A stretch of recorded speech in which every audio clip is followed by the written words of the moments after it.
माननीय वित्तमंत्री सन 2015-16चा अर्थसंकल्प सादर करतील। माननीय वित्तमंत्री।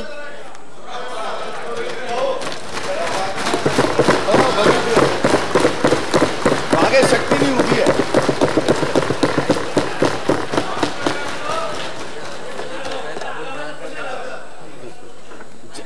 जनतेला द्यायचं आहे। गुलाब जनतेला, काटे सरकारला। अध्यक्ष महाराज, प्रत्यक्ष गुलाब आहे आमच्याकडे, प्रत्यक्ष गुलाब। जनता जनार्दनाच्या आशीर्वादाने 4 महिन्यापूर्वी महाराष्ट्रात निवडून आलेल्या शासनाचा हा पहिला अर्थसंकल्प राज्यातील जनतेच्या साक्षीने मांडताना मला अतिशय आनंद होतोय। आणि अध्यक्ष महाराज, हे माझं सौभाग्य आहे की 1 मे 1960 नंतर अशा सभागृहामध्ये अर्थमंत्री म्हणून मी अर्थसंकल्प मांडतोय की अर्थसंकल्प ऐकणारा स्वतः अध्यक्ष म्हणून हरी साक्षात बसलाय।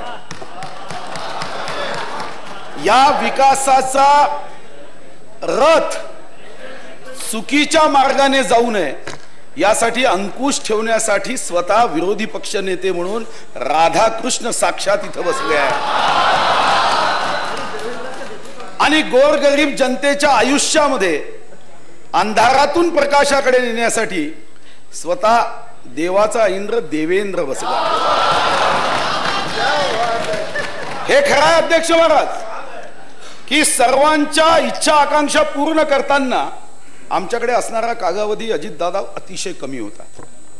फक्त 138 दिवस झाले हे राज्य सरकार 31 ऑक्टोबरला 4:30 वाजता आम्ही राज्यकर्ते म्हणून शपथ घेतली।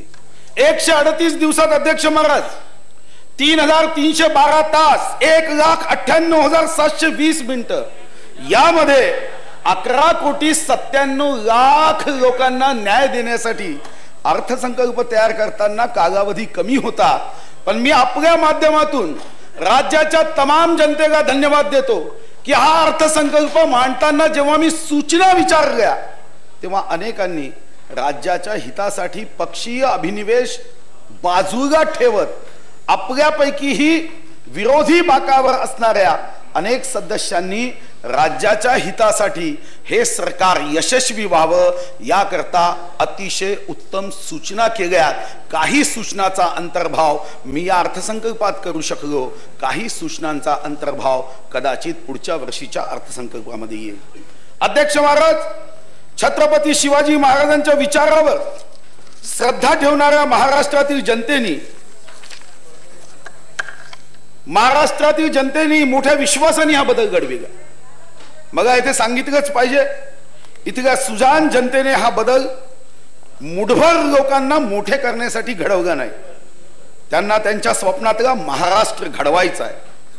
यासाठी जनतेने आम्हाला सेवेची संधी दिली आहे।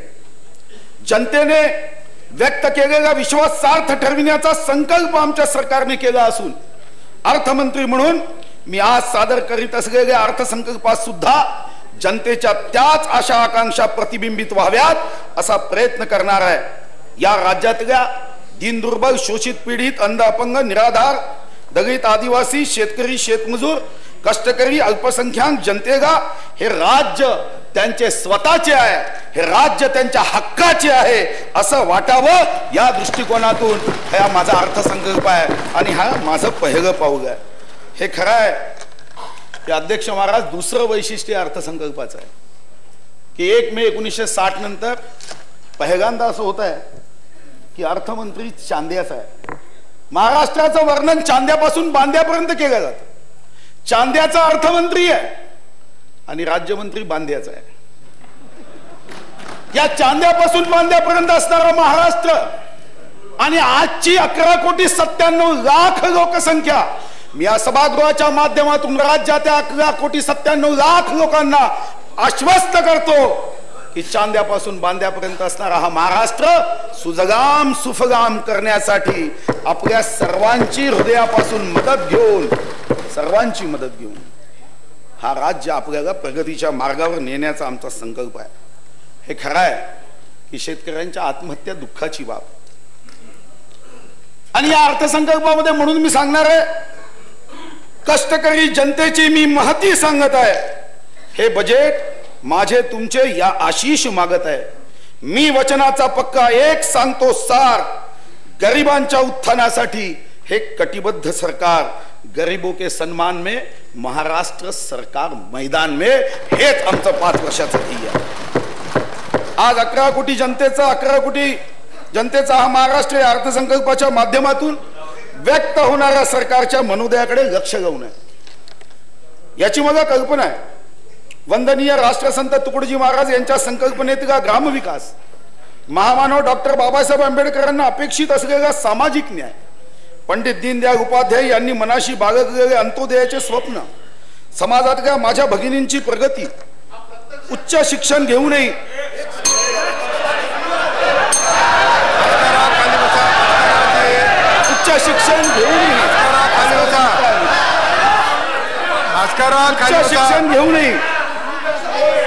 बेरोजगार राहिलेली इतकी तरुणाई, उच्च शिक्षण घेऊनही बेरोजगार राहिलेली इतकी तरुणाई, शेतकरी आदिवासी भास्करराव, या सर्वांचा विचार मी आणि माझ्या सरकारने केला आहे. थोडक्यात भुजबळ साहेब ऐका ना, थोडं चांगलं करू आपण, चिंता करू नका तुम्ही, चांगलं करू. थोडक्यात कोरडवाहू शेती स्थैर्य देणे, विषमता दूर करणे, पायाभूत सुविधांच्या वेगाने विकास करणे, वाढत्या शहरीकरणाच्या आव्हानास समर्थपणे सामोरे जाणे, सर्वात महत्त्वाचे तरुणांसाठी रोजगाराच्या संधी निर्माण करणे, या गोष्टींना आम्ही प्राधान्य दिले आहे. मला जाणीव आहे की जुन्या निर्णयाच्या अनुषंगाने तरतुदी ठेवणे ही आवश्यक बाब ठरते. अर्थसंकल्पाची दिशा, त्यातील प्राथमिकता व तरतुदी एकाएकी बदलता येत नाही. तथापि पुढील 5 वर्षात वरील बाबींसाठी मी जास्तीत जास्त निधी उपलब्ध करीन. सुरुवात म्हणून मी या अर्थसंकल्पात वर नमूद केलेल्या बाबींकरता तरतुदीत भरीव वाढ केलेली आहे. मला याची जाणीव आहे की जनतेच्या मनातल्या विकासाचे हे स्वप्न साकारताना आव्हानांना सामोरे जावे लागणार आहे. या राज्यावर वळसे पाटील साहेब आज 3 लाख कोटी रुपयाच्या वरती कर्ज आहे. त्या कर्जाच्या निव्वळ व्याजापोटी 24,000 कोटी रुपये आपल्याला भरावे लागत आहे. वित्तीय व्यवस्थापनाच्या दृष्टीने सर्वात मोठे आव्हान म्हणजे गेल्या काही वर्षात निर्माण झालेले महसुली असंतुलन. या वर्षी सुद्धा ही महसुली तूट 13,883 कोटी रुपयापर्यंत पोहोचली आहे. वळसे पाटील साहेब, याला कारण 4,000 कोटी आपण कृषी क्षेत्राला दिले आणि वीज उद्योगासाठी 6,000 कोटी मागच्या आपल्या एस्टिमेटेड बजेटमध्ये हे आकडे नव्हते. पण मी कोणाला दोष देऊन भविष्यात या राज्याला पुढे नेण्याचा माझ्या मनात विचार नाही. आम्ही हा निर्णय केला आहे की कुछ नहीं होगा अंधेरे को बुरा कहने से. भुजबळ साहेब, कुछ नहीं होगा अंधेरे को बुरा कहने से, अपने हिस्से का दिया खुद जगाना होगा, अपने हिस्से का दिया खुद जगाना होगा. जर आपण कर्जे चालू खर्चासाठी वापरत असू, विजयराव शेवटी एका वाराने दुसऱ्या वारावर वार करायचा नाही. जर आपण कर्जे चालू खर्चासाठी वापरत असू तर ते आपण भावी पिढीवर लादलेली अन्यायी बोजा होईल, याची मला जाणीव आहे. महसुली संतुलन साधण्यासाठी ठोस पावले मी नक्कीच उचलेन. आपल्या भावी पिढीसाठी भांडवली मत्ता निर्माण करावी याची आहे. मला ही पण जाणीव आहे की सरकारी लेख्यात रकमांची भांडवली खर्च म्हणून 2 झाली तरी त्यातून उत्पादक मत्ता निर्माण होतेच असं नाही. जयंतराव आपल्या भाषणातलं वाक्य आहे. भांडवली खर्च अधिक परिणामकारक व्हावा यासाठी मी कठोर उपाययोजना करणार आहे, हेही आपलंच वाक्य आहे. विकासासाठीची साधने आणि संपत्ती मर्यादित आहे. यातून मार्ग काढीत विकासाचा पल्ला गाठणे कठीण असले तरी छत्रपती शिवरायाच्या आशीर्वादाने या आव्हानाशी लढत विकासाच्या मार्गावर महाराष्ट्राला गतीने नेण्याचा आमचा संकल्प आहे. या राज्यात आज उपलब्ध असलेल्या साधन संपत्तीची मर्यादा लक्षात घेता त्यात नाविन्यपूर्ण वाढ करण्यासाठी काही पर्याय आणि उपाय अंमलात आणण्याचा मी निर्णय घेतला आहे. हे करत असताना मी अपारंपरिक माध्यमातून जसे की जमिनीच्या वापरातील बदल, अतिरिक्त चटई क्षेत्र निर्देशांक इत्यादीसाठी प्रचलित बाजारभावाच्या आधारे प्रीमियम फी आकारून अतिरिक्त निधी प्राप्त करण्याचा प्रयत्न केला आहे.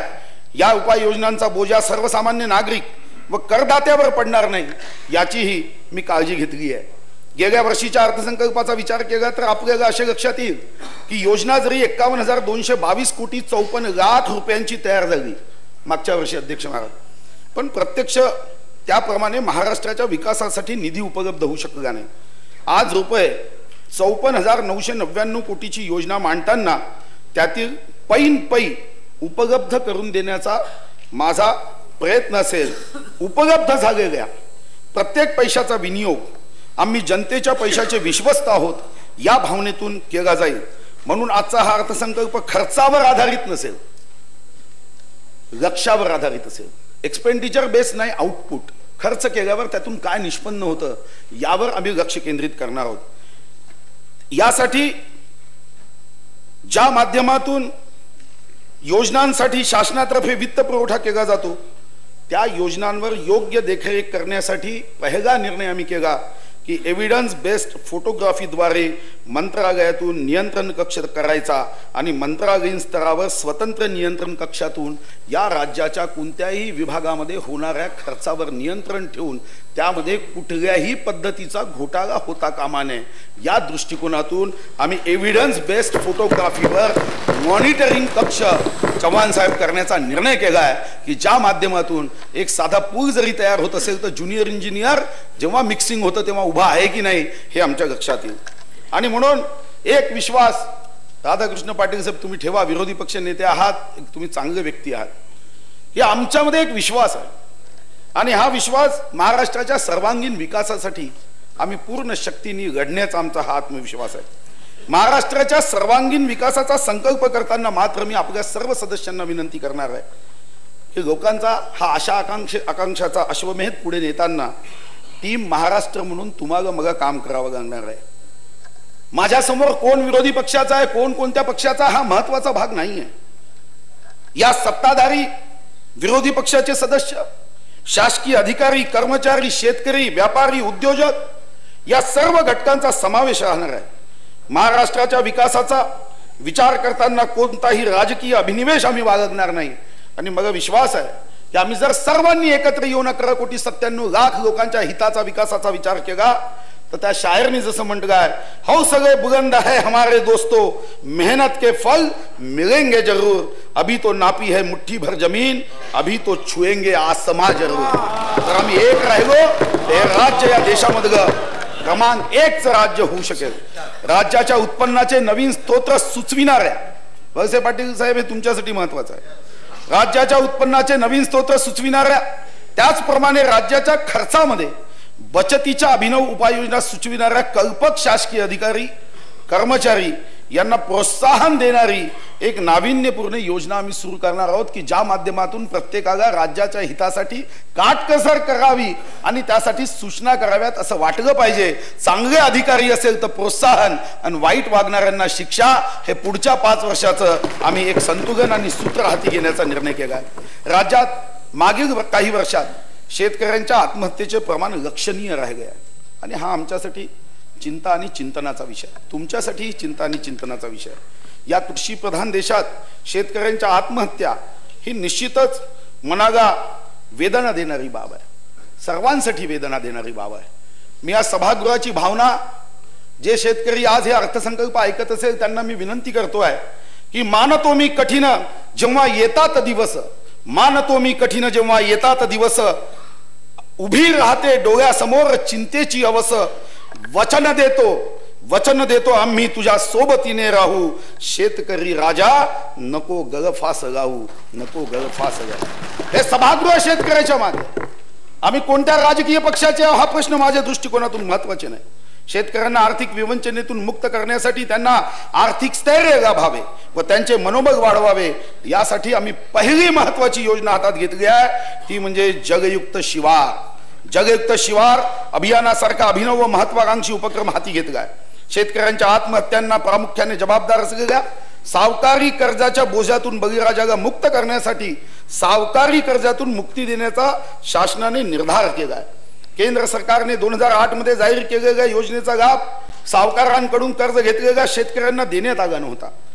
डिसेंबर 2014च्या अधिवेशनात माननीय मुख्यमंत्र्यांनी केलेल्या जाहीर घोषणेनुसार मराठवाडा व विदर्भातील शेतकऱ्यांनी सावकाराकडून घेतलेले 156 कोटी रुपयाचे कर्ज व त्यावरील 15 कोटी रुपये व्याज असे एकूण 171 कोटी रुपये शासनाने अदा करून 2,23,000 शेतकऱ्यांना कर्जमुक्त करण्याचा निर्णय घेतला आहे. सन 2014 या वर्षामध्ये राज्यातील शेतकरी बंधूंना नैसर्गिक आपत्तींना तोंड द्यावे लागले आहे. दुष्काळाच्या पाठोपाठ गारपीट व अवकाळी पाऊस या संकटाचा त्यांना सामना करावा लागला. तथापि या शासनाने शेतकरी बंधूच्या पाठीशी समर्थपणे उभे राहून त्यांना 4,000 कोटी रुपयाचे आर्थिक सहाय्य उपलब्ध करून दिले आहे. हे अध्यक्ष महाराज कमी आहे याची जाणीव मग आहे, पण मर्यादित साधन संपत्तीमध्ये शेतकऱ्यांच्या हितासाठी जे जे काही करता येईल हे सरकार कटिबद्ध आहे. या व्यतिरिक्त वीज बिल, परीक्षा शुल्क इत्यादीमध्येही सूट दिलेली आहे.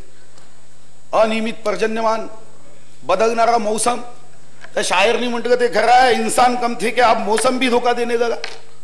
आता मौसम सुद्धा कधी येतो, अवकाळी पाऊस येतो. अनियमित पर्जन्यमानामुळे कृषीसाठी व पिण्याच्या पाण्याची तीव्र टंचाई जाणवत असल्यामुळे त्यावर मात करण्यासाठी मी आत्ताच उल्लेख केल्याप्रमाणे जलयुक्त शिवार अभियान राबविण्याचा शासनाने निर्णय घेतला. त्या अंतर्गत शिवारात पडणाऱ्या पावसाचे पाणी अडवून ते जमिनीत जिरवणे, भूगर्भातील पाणी पातळी वाढवणे, विकेंद्रित पाणीसाठा निर्माण करणे नियोजित आहे. या योजनेअंतर्गत प्रत्येक गावाच्या पाण्याचे नियोजन करावयाचे असून विकेंद्रित नियोजन व विकेंद्रित अंमलबजावणी अभिप्रेत आहे. जलयुक्त शिवार ही योजना केवळ शासनाची नसून ती लोकांची स्वतःची योजना असेल. लोकांचा पुढाकार आणि सहभागातून ही गावे टंचाई मुक्त होतील अशी मला खात्री आहे. या योजनेसाठी तब्बल 1,000 कोटी रुपये जिल्हा योजनेअंतर्गत उपलब्ध करून दिले आहे.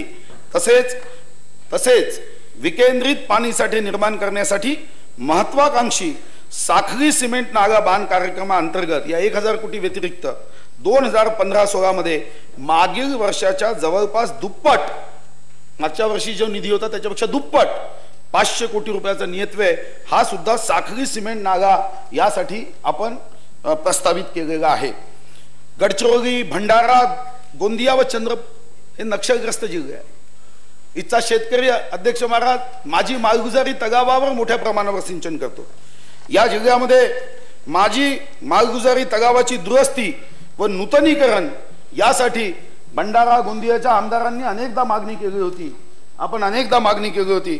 मागच्या वर्षी जो निधी होता त्यापेक्षा 10 पट निधी माझी मालगुजारी तलावाला आपण दिलाय. यावर्षी आपण 100 कोटी रुपयाचा नियतव्यय चिन्हांकित केलाय. राज्यात सूक्ष्म सिंचनाचा महत्वाकांक्षी कार्यक्रम राबविण्यात येतो.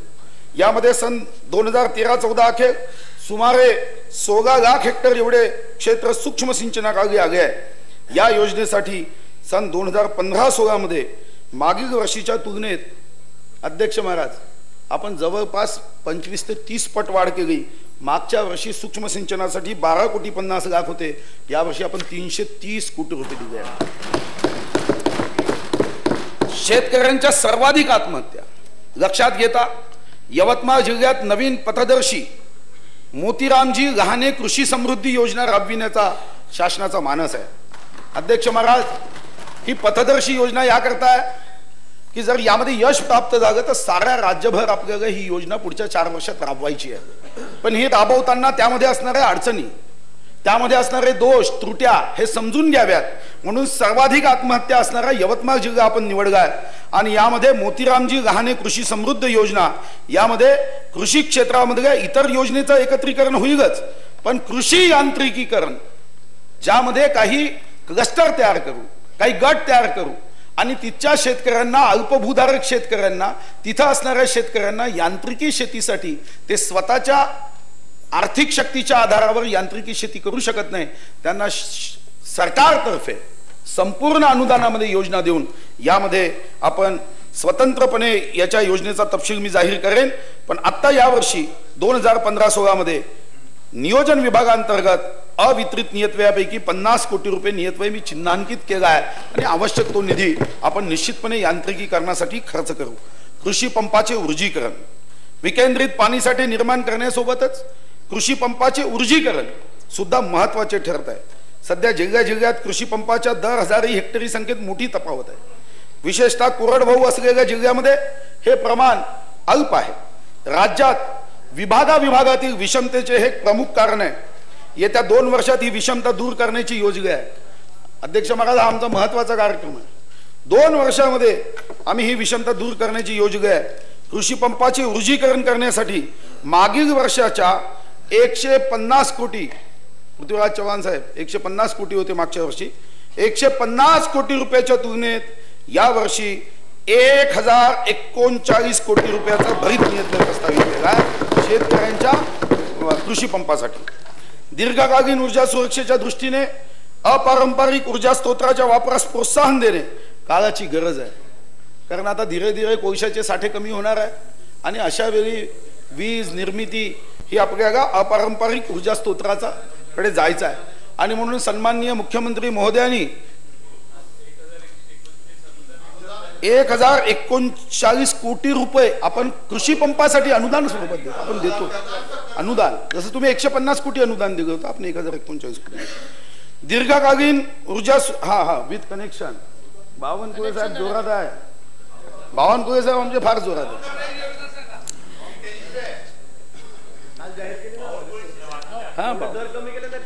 दीर्घकालीन ऊर्जा सुरक्षेच्या दृष्टीने माननीय मुख्यमंत्री महोदयांनी अध्यक्ष महाराज एक महत्वाचा कार्यक्रम घोषित केला आहे.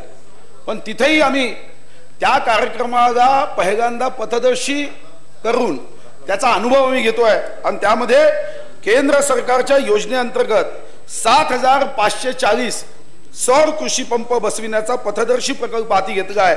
या योजनेमुळे शेतकऱ्यांना अधिक आश्वासित वीज पुरवठा मिळेल अशी अपेक्षा आहे. आणि यामध्ये नंतर मग मोठा कार्यक्रम हातात घेऊ. राज्यात सन 2008 पासून महात्मा गांधी राष्ट्रीय ग्रामीण रोजगार हमी योजनेअंतर्गत जलसंधारण व जलसंवर्धन इत्यादी कामे सुरू आहे. तसेच राज्य रोजगार हमी योजनेअंतर्गत जवाहर धडक सिंचन विहिरी फलोत्पादन कार्यक्रम राबविण्यात येत आहे. याद्वारे ग्रामीण क्षेत्रातील अकुशल काम करू इच्छिणाऱ्या प्रौढ व्यक्तींना रोजगार देण्यात येत आहे. राज्य रोजगार हमी योजनेअंतर्गत क वर्ग नगर परिषदामध्ये सुद्धा काम अनुज्ञेय आहेत.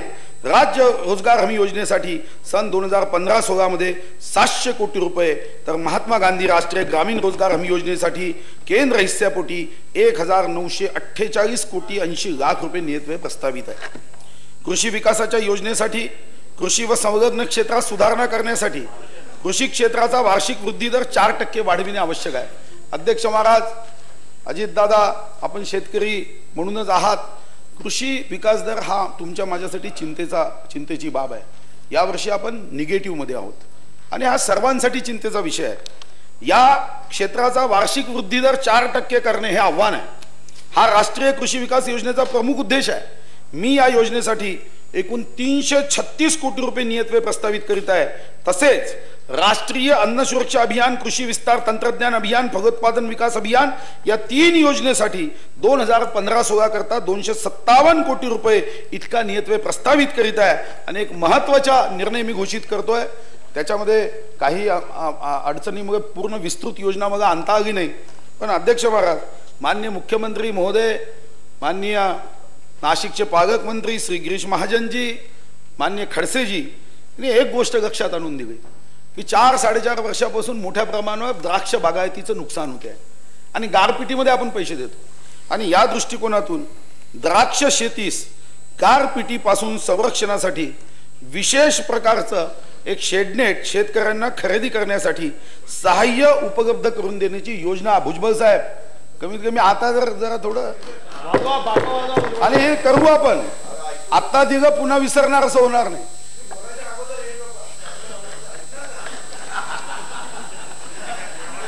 अध्यक्ष महाराज,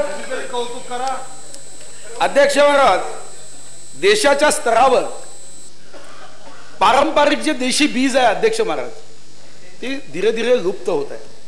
देशाच्या स्तरावर एक बँक आहे, पण आपल्या राज्यामध्ये शेतकऱ्यांनी प्रयत्नपूर्वक जतन केलेले गुणवत्तापूर्ण पारंपरिक देशी बीज उत्पादन वाढीसाठी आपण शेडनेट सांगितले ना, योजना जाहीर करतो.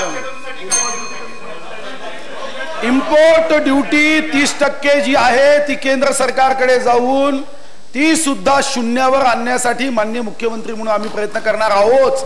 पण सोबत राज्य सुद्धा, शेवटी जिथं प्रयत्न करायचा तिथं प्रयत्नच करावा लागेल.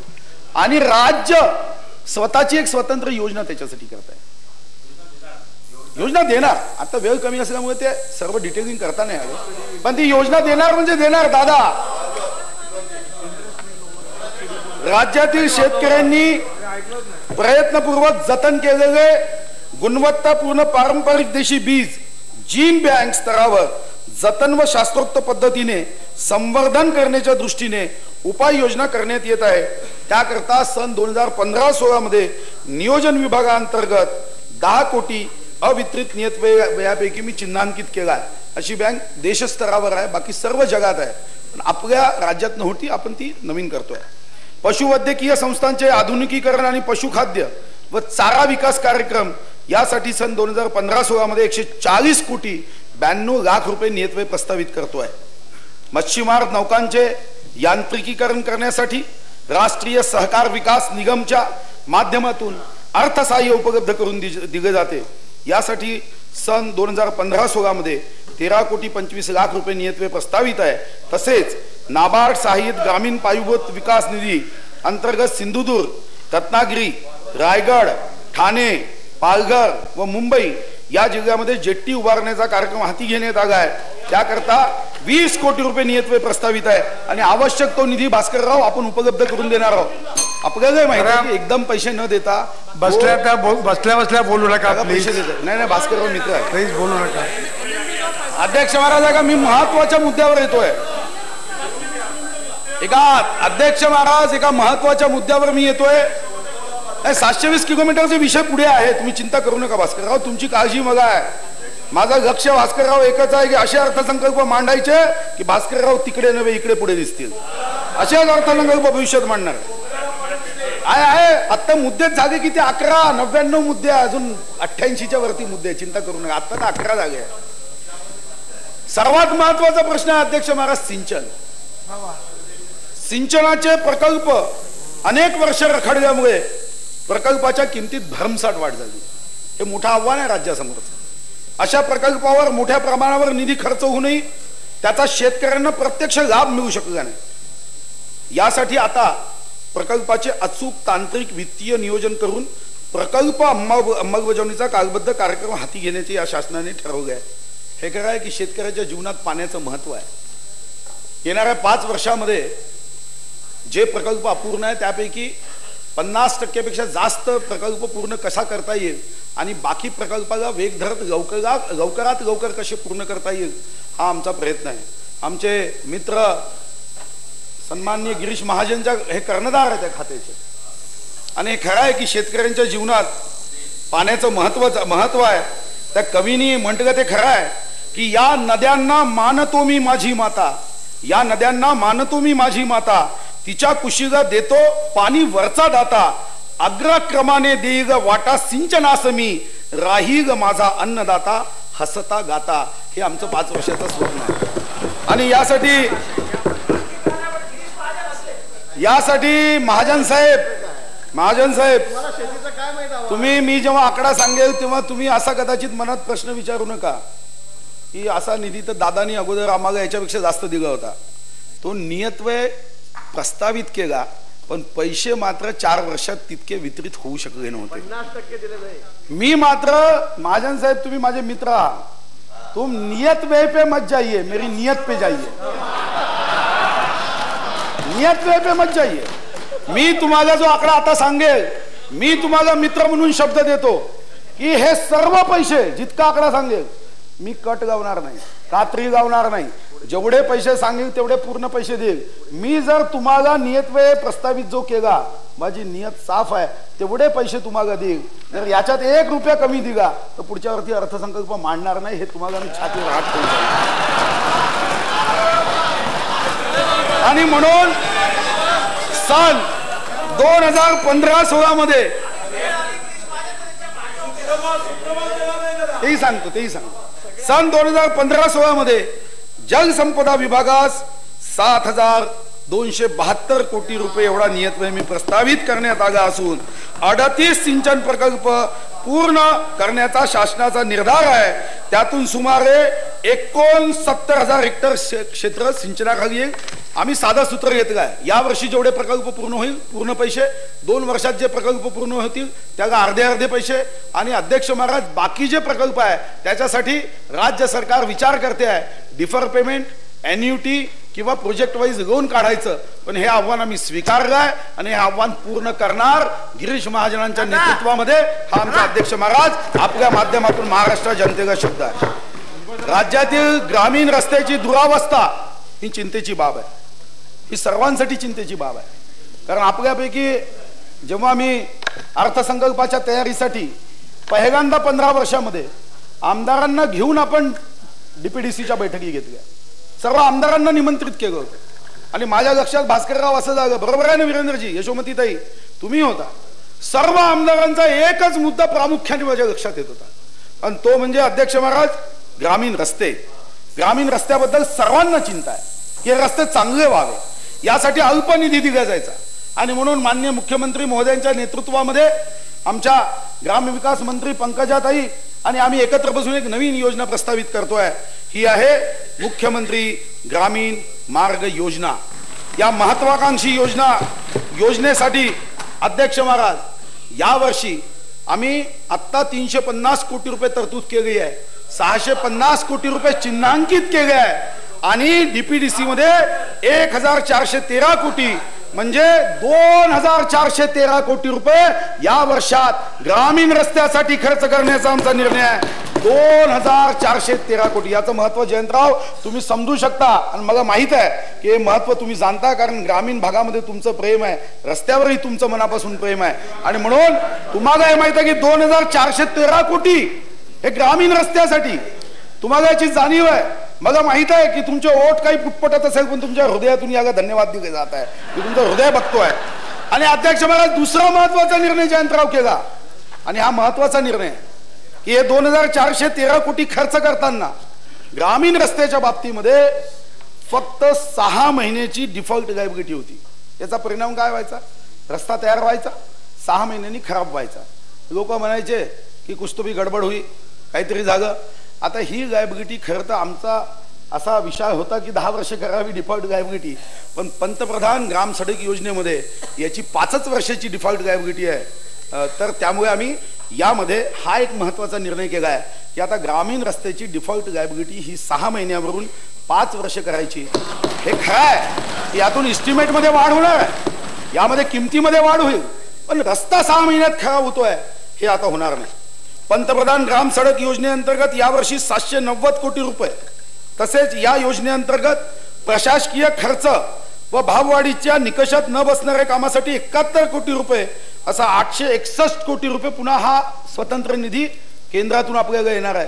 म्हणजे आपण विचार करू शकता की हा 3000 कोटीपेक्षा जास्त रक्कम ही रस्त्यासाठी. तुम्ही चिंता करून मी हिशोब देईल पुढच्या वेळी. बजेटच्या आदल्या दिवशी काय केलं त्याचं पुन्हा एक स्वतंत्र करेन, तुम्ही चिंता करू नका शशिकांत जी. बस अब एक ही है, रास्ता तो हम बना रहे हैं, इस रास्ते से इधर आने का सोचो, अब रास्ते की चिंता मत करो. पंतप्रधान सन 2015-16 मध्ये 5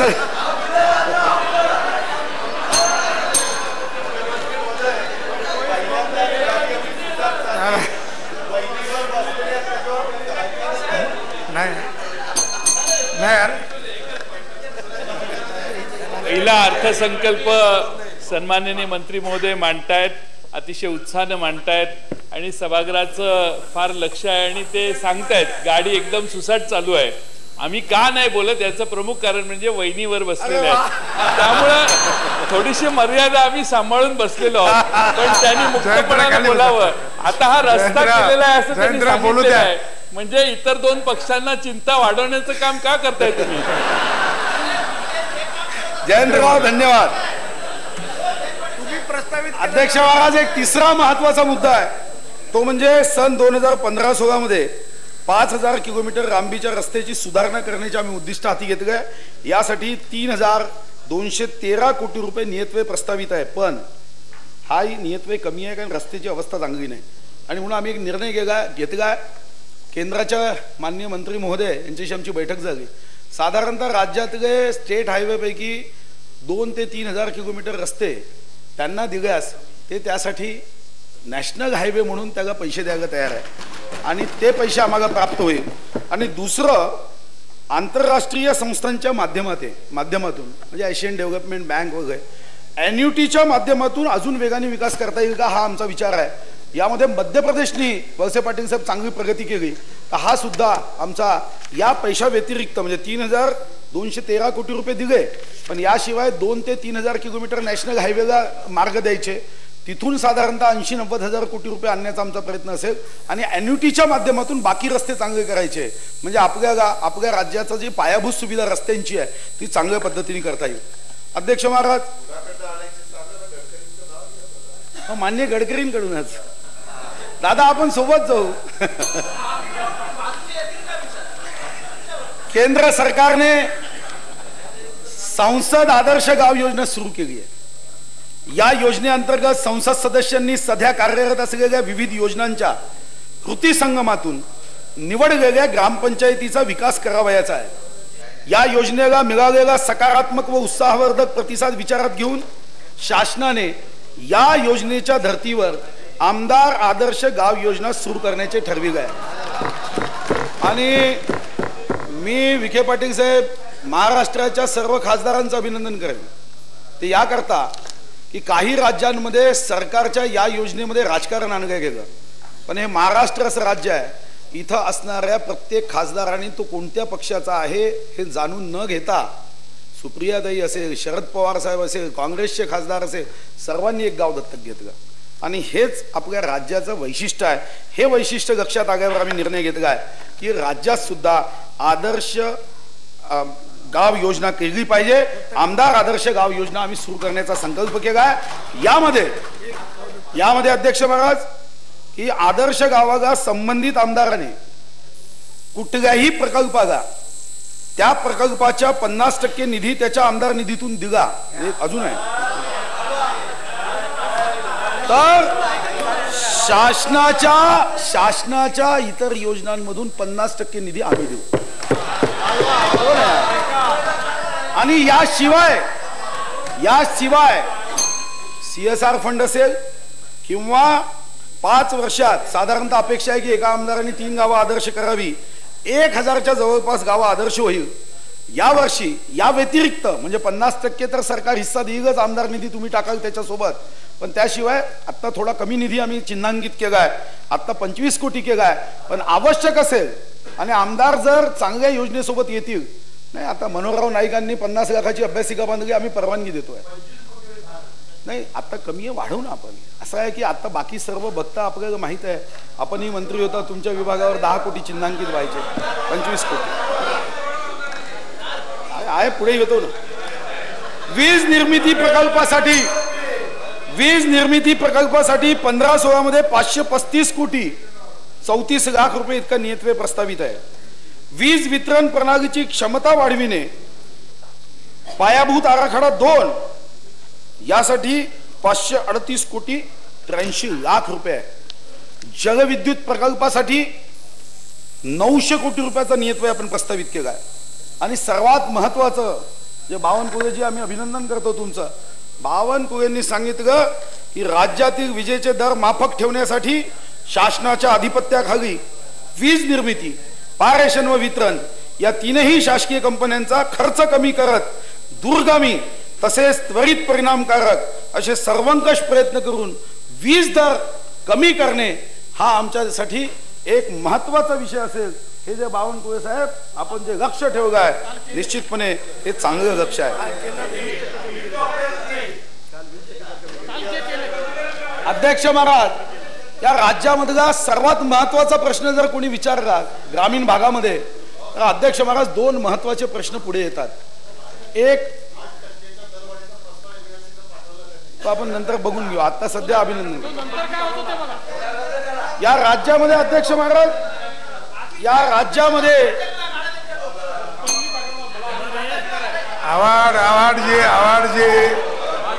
आवाड साहेब जरा बोलू नका.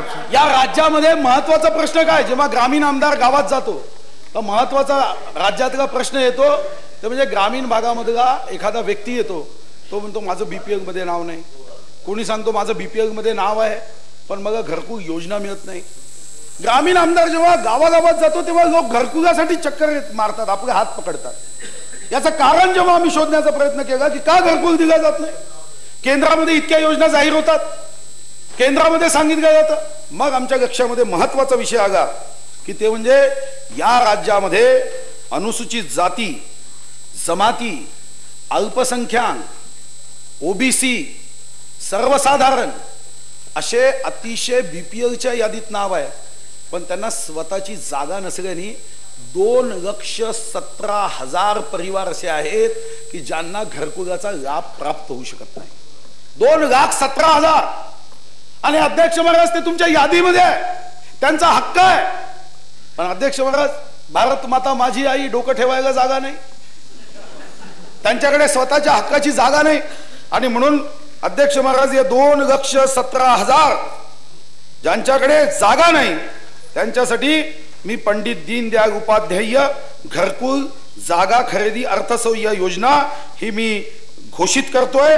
आणि यावर्षी प्रत्येक लाभार्थ्याला 50,000 रुपयापर्यंत, 50,000 रुपये ग्रामीण भागात जागेसाठी 50,000 रुपये हे त्याला राज्य सरकारच्या वतीने दिलं जाईल. आणि यासाठी 200 कोटी रुपये भरीव तरतूद केली आहे, 200 कोटी रुपये. आणि याशिवाय आवश्यक तेव्हा, कारण आमचा केंद्रबिंदू गरीब व्यक्ती आहे, घर बांधायला पैसे लागले, अध्यक्ष महाराज राज्य सरकारच्या माध्यमातून या योजनेमध्ये निधी अपुरा पडू देणार नाही. आपापल्या मतदारसंघामध्ये आपण सर्वजण, हे पुण्याचं काम आहे, पुढे येतो ना अध्यक्ष महाराज. आता दुसरा निर्णय आम्ही केला आहे, सर्वांसाठी घरे तो आपणही करत होता. इंदिरा आवास योजना, रमाई आवास योजना, तसेच सबरी आदिवासी घरकुल योजना या अंतर्गत यावर्षी, म्हणजे हे तर जमीन देऊ, यावर्षी 1,00,000 घरे बांधण्याचे शासनाचे लक्ष आहे. पण हे लक्ष कसे आहे की अध्यक्ष महाराज, नवीन तंत्रज्ञानाचा उपयोग करून स्वच्छतागृहासहित उत्तम प्रतीची घरे बांधण्याचा शासनाचा मानस आहे. 884 कोटी 46 लाख इतका नियतव्यय आपण उपलब्ध करून दिला आहे. आणि चांगली घरं बांधण्यात यावी, म्हणजे कशाही पद्धतीची घरं होता कामा नये, याकडे शासन स्वतः लक्ष देऊन यामध्ये त्यांना चांगली घरं. आणि अध्यक्ष महाराज, दुसरा आमचा निर्णय आहे, जो केंद्र सरकारमध्ये सन्माननीय प्रधानमंत्री नरेंद्र मोदींचं एक महत्वाचं स्वप्न आहे, झोपडपट्टीवासी व मध्यमवर्गीय यांना परवडणारी घरे उपलब्ध व्हावीत, या दृष्टीने आम्ही नवीन गृहनिर्माण धोरण शासन आणणार आहे. आणि आमचा प्रयत्न असणार आहे की सन 2022 पर्यंत कोणीही घराविना राहणार नाही, असा या शासनाचा संकल्प आहे. फक्त जनतेला विनंती आहे की आम्हाला 2022 पूर्ण होईपर्यंत मदत केली पाहिजे. महाराष्ट्राचे सध्या होत असलेले वाढते नागरीकरण लक्षात घेऊन नागरी भागातील लोकांच्या सुविधांचा वेगळ्याने विचार करणे क्रमप्राप्त झाले आहे. नागरी भागातील जनतेला उच्च प्रतीच्या नागरी सुविधा उपलब्ध करून देण्याचा शासनाचा प्रयत्न आहे आणि आवश्यकता आहे. आज मानव विकास निर्देशांकामध्ये अध्यक्ष महाराज हा आमच्यासाठी चिंतेचा विषय आहे की आम्ही अच्युत्य, उच्च, मध्यम आणि कनिष्ठ, आम्ही मध्यम मध्ये येतो. श्रीलंका सारखा छोटा देश हे आमच्यापेक्षा अच्युत्य मध्ये येतो.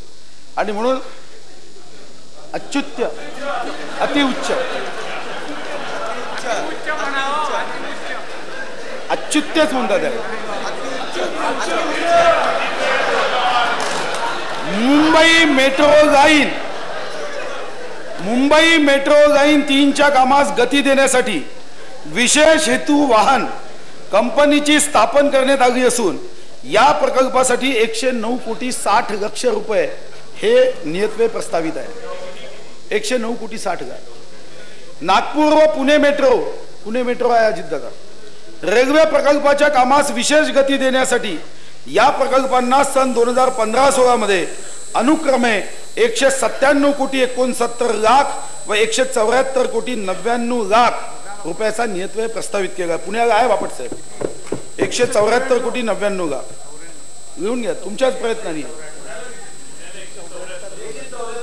वाढत्या नागरीकरणाबरोबर भौतिक व सामाजिक सुविधांमध्ये वाढ करून देशात गुंतवणुकीचा ओघ वाढविण्याच्या दृष्टीने विकसित शहरे निर्माण करणे गरजेचे आहे। त्यानुसार देशात स्मार्ट सिटीज विकसित करण्याची संकल्पना राबविण्यात येणार आहे। केंद्र सरकारच्या सदर योजनेतून राज्यातील जास्तीत जास्त शहराचा अंतर्भाव करण्यासाठी सद्यस्थितीत 2015-16 मध्ये 268 कोटी रुपये इतका नियतव्यय प्रस्तावित आहे। देशातील सर्व शहरे आणि नगरे पूर्णपणे स्वच्छ, निरोगी आणि राहण्यायोग्य करून सर्व नागरिकांना चांगले आरोग्य व स्वच्छ पर्यावरण देण्यासाठी केंद्र सरकारने स्वच्छ भारत अभियानाची सुरुवात केली आहे।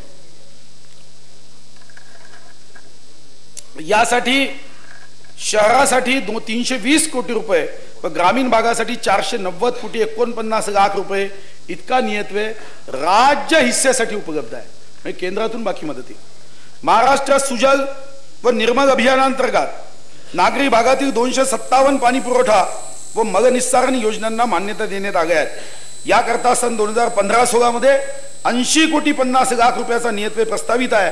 यासाठी मी पुढे आवश्यकतेनुसार अधिक निधी उपलब्ध करून देईल।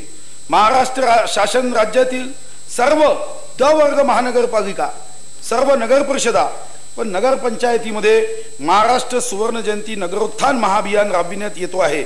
यासाठी 600 कोटी रुपयाचे नियतव्यय यावर्षी आपण प्रस्तावित करतोय। एक महत्वाचा उपक्रम आम्ही हाती घेतला की राज्याच्या सर्वसामान्य जनतेचे वाहतुकीचे साधन असलेल्या बस गाड्यांची व बस स्थानकांची दुरावस्था लक्षात घेता अध्यक्ष महाराज या 5 वर्षामध्ये या राज्यातील सर्व जिल्हास्तरीय, विभागस्तरीय बस स्थानकाचं नूतनीकरण करून त्याला चांगल्या पद्धतीने लोकांच्या सेवेत रुजू करण्याचा आमचा संकल्प आहे।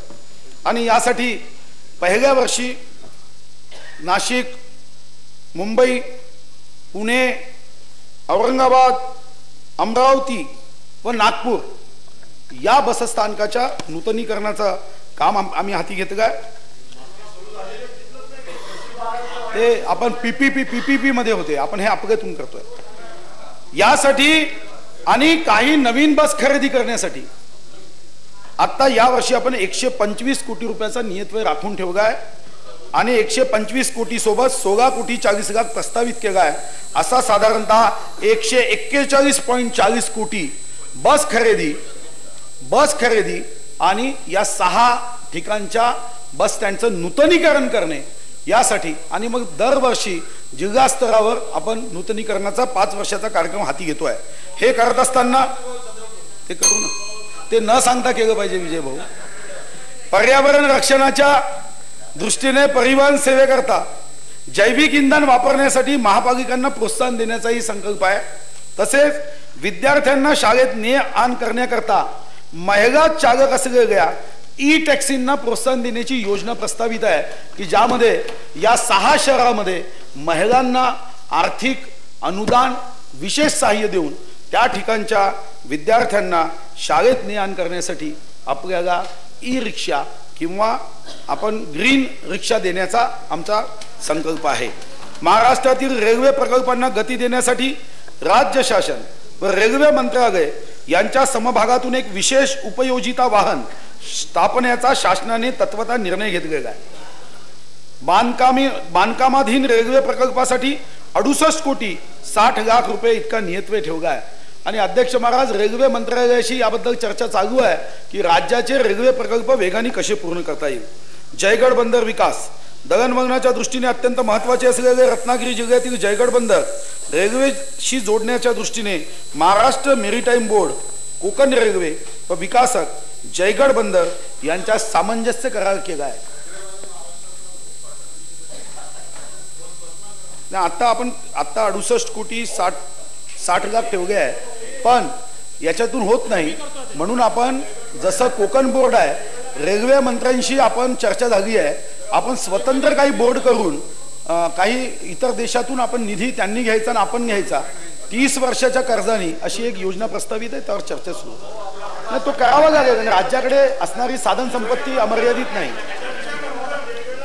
महाराष्ट्र विमानतळ विकास कंपनीच्या अखत्यारीतील ओझर, कोल्हापूर, अकोला, शिर्डी, कराड, अमरावती, सोलापूर, चंद्रपूर इत्यादी विमानतळांच्या धावपट्ट्याचे परीक्षण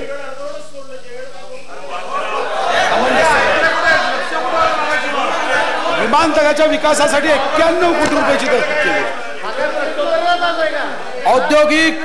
औद्योगिक क्षेत्रातील महाराष्ट्राचे अग्रणी स्थान कायम राहावे व राज्याची आर्थिक प्रगती व्हावी या दृष्टीने महत्वपूर्ण पाऊल म्हणून मेक इन महाराष्ट्र हा नाविन्यपूर्ण उपक्रम शासनाने सुरू केला आहे. राज्यात गुंतवणूक करण्यास इच्छुक असलेल्या गुंतवणूकदारांना उद्योग सुरू करण्यास सर्वसाधारणपणे आवश्यक असलेले परवाने मिळवण्यासाठी कार्यपद्धती सहज साध्य व सुलभ होणार आहे. तसेच यासाठीच्या विविध प्रक्रियांसाठी लागणारा कालावधी कमी होणार आहे. यंत्रावर आपण कालावधी कमी करतो. मियान प्रकल्पाकरता यावर्षी 200 कोटी रुपये नियतव्यय प्रस्तावित आहे. 25 विशाल प्रकल्पांना मान्यता देण्यात आली असून यामध्ये 13,988 व्यक्तींना रोजगाराची संधी अपेक्षित आहे.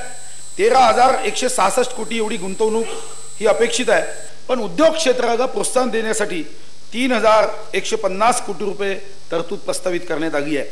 राज्यातील औद्योगिक दृष्ट्या अविकसित क्षेत्राच्या विकासासाठी चालना मिळण्यासाठी औद्योगिक समूह विकास योजना सुरू करण्यात आली असून यामध्ये सद्यस्थितीमध्ये 26 कोटी 50 लाख रुपये इतका नियतव्यय प्रस्तावित आहे.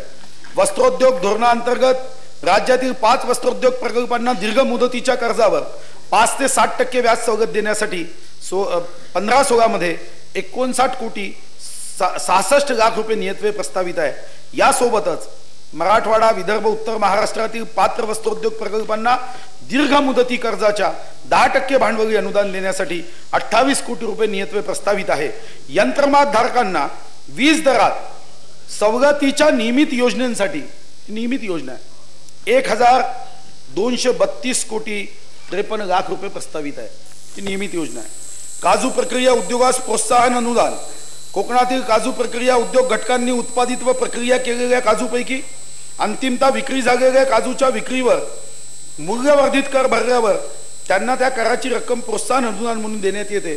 त्यासाठी मी 5 कोटी रुपये प्रस्तावित करतो आहे. घरेलू कामगारांसाठी विविध कल्याणकारी योजना राबविण्यासाठी महाराष्ट्र घरेलू कामगार मंडळ गठीत करण्यात आले आहे. यासाठी 20 कोटी रुपये नियतव्यय प्रस्तावित आहे. नाशिक त्र्यंबकेश्वर येथे सन 2015-16 मध्ये सिंहस्थ कुंभमेळा सुरू होणार आहे. गोदावरी नदी काठावर घाट बांधणे, पोच रस्ते, तात्पुरती निवासस्थाने इत्यादी कामे असलेल्या 2,378 कोटी 73 लाख रुपयाच्या आराखड्यास मंजुरी दिली आहे. यातील बहुतांशी कामे पूर्णत्वाच्या टप्प्यावर असून उर्वरित कामे त्वरित पूर्ण व्हावे या दृष्टिकोनातून नियोजन करण्यात आले आहे. राज्यातील हाजी अली दर्गा मुंबई, ताजुद्दीन बाबा दर्गा नागपूर, तसेच वळसे पाटील साहेब श्री भीमाशंकर जिल्हा पुणे आपण अध्यक्ष आहात, श्री त्र्यंबकेश्वर जिल्हा नाशिक, श्री पर्री वैजनाथ पंकजाताई जिल्हा बीड, औंढा नागनाथ जिल्हा हिंगोली, श्री घृष्णेश्वर जिल्हा औरंगाबाद हे 5 ज्योतिर्लिंगे आणि जेजुरी आहे का शिवतारेजी जेजुरी जिल्हा पुणे, करवीर वासिनी श्री महालक्ष्मी देवस्थान, श्री क्षेत्र माहूरगड जिल्हा नांदेड, चव्हाण वहिनी सांगून दे साहेबांना, श्री क्षेत्र माहूरगड जिल्हा नांदेड, श्री क्षेत्र अक्कलकोट जिल्हा सोलापूर, श्री शनी शिंगणापूर जिल्हा अहमदनगर, श्री महालक्ष्मी जगदंबा मंदिर कोराडी जिल्हा नागपूर. आता कनेक्शन एखादं कमी दरात द्या बाबा. श्री क्षेत्र नीरा नरसिंगपूरजी जिल्हा पुणे. या तीर्थक्षेत्र विकासासाठी नियमित नियतव्यय आहेच. नियमित नियतव्यय तर राखून ठेवलाच आहे, पण याशिवाय अवितरित नियतव्ययापैकी 125 कोटीचा जास्तीचा निधी आम्ही या कामासाठी उपलब्ध करून देतोय. भारतरत्न नाही, त्याला स्पेशल योजना आहे. स्पेशल योजना आहे. पांडुरंग हरी तिथं कुठं आहे? जिथं हरी बसलाय तिथं पांडुरंगाची अडचण येणार नाही. भारतरत्न डॉक्टर बाबासाहेब आंबेडकर यांच्या जयंतीला पुढील वर्षी 125 वर्षे पूर्ण होत असल्याचे औचित्य साधून कामठी जिल्हा नागपूर येथे भारतरत्न डॉक्टर बाबासाहेब आंबेडकर यांचे स्मारक व प्रशिक्षण केंद्र विकसित करण्यासाठी नियोजित विभागाअंतर्गत माजी राज्यमंत्री जरा आपसात बाकी देतो गोगावले खाली बसा माजी राज्यमंत्री सुगेकाताई कुंभारे यांच्या सोसायटी मार्फत ड्रॅगन पॅलेस तयार करण्यात आलं होतं. त्याच्याच बाजूला डॉक्टर बाबासाहेब आंबेडकर कौशल्य विकास केंद्र बांधकामास 10 कोटी रुपये नियतव्यय चिन्हांकित करण्यात आलेला आहे. राज्य संरक्षित किल्ल्यांचे जतन व संवर्धन करण्यासाठी व स्थानिक लोकाभिमुख पर्यटनासाठी बृहत आराखडा तयार करण्यात येत आहे. हा एक महत्वाकांक्षी प्रकल्प आहे. यावर्षी एकात्मिक विकास आणि संवर्धनासाठी 10 महत्वाचे किल्ले निवडण्यात येतील. या प्रत्येक किल्ल्यात पर्यटक माहिती केंद्र तसेच मूलभूत सोयी सुविधा असतील. परिसर स्वच्छ राखणे तसेच संयुक्त वन व्यवस्थापन समितीमार्फत वनीकरण व त्याचे संरक्षण याचाही यामध्ये अंतर्भाव असेल. काही निवडक किल्ल्यांमध्ये ध्वनी प्रकाश कार्यक्रम साऊंड अँड लाईट शो करण्याचे प्रस्तावित आहे. यावर्षी रायगड किल्ल्यावर रायगड महोत्सव भरविण्यात येणार आहे आणि त्यासाठी 50 कोटी रुपयाचा नियतव्यय हा चिन्हांकित केला आहे. रायगड महोत्सव आणि इतर 10 किल्ल्यांच्यासाठी. महाराष्ट्राला विपुल निसर्ग संपदा लाभली आहे.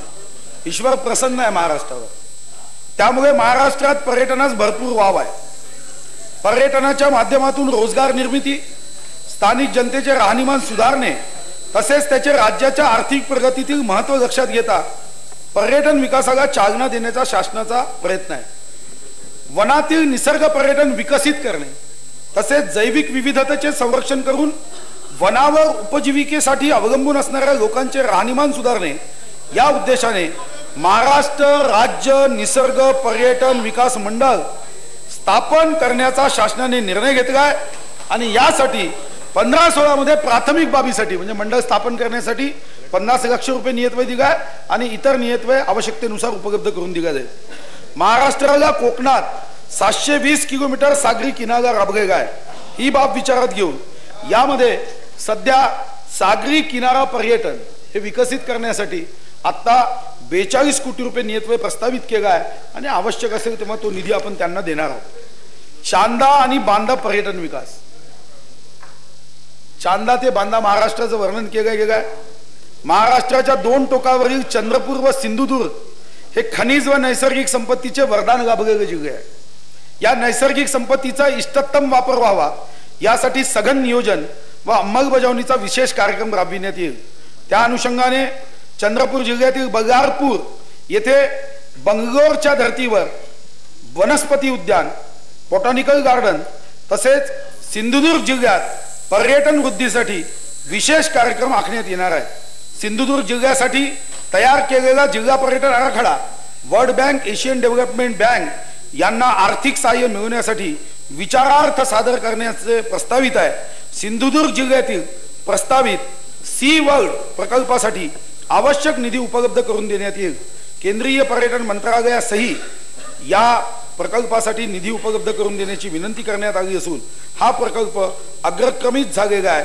सी वर्ल्ड प्रकल्पाचा भाग म्हणून कौशल्य विकास प्रशिक्षण केंद्र उभारण्याचेही प्रस्तावित आहे.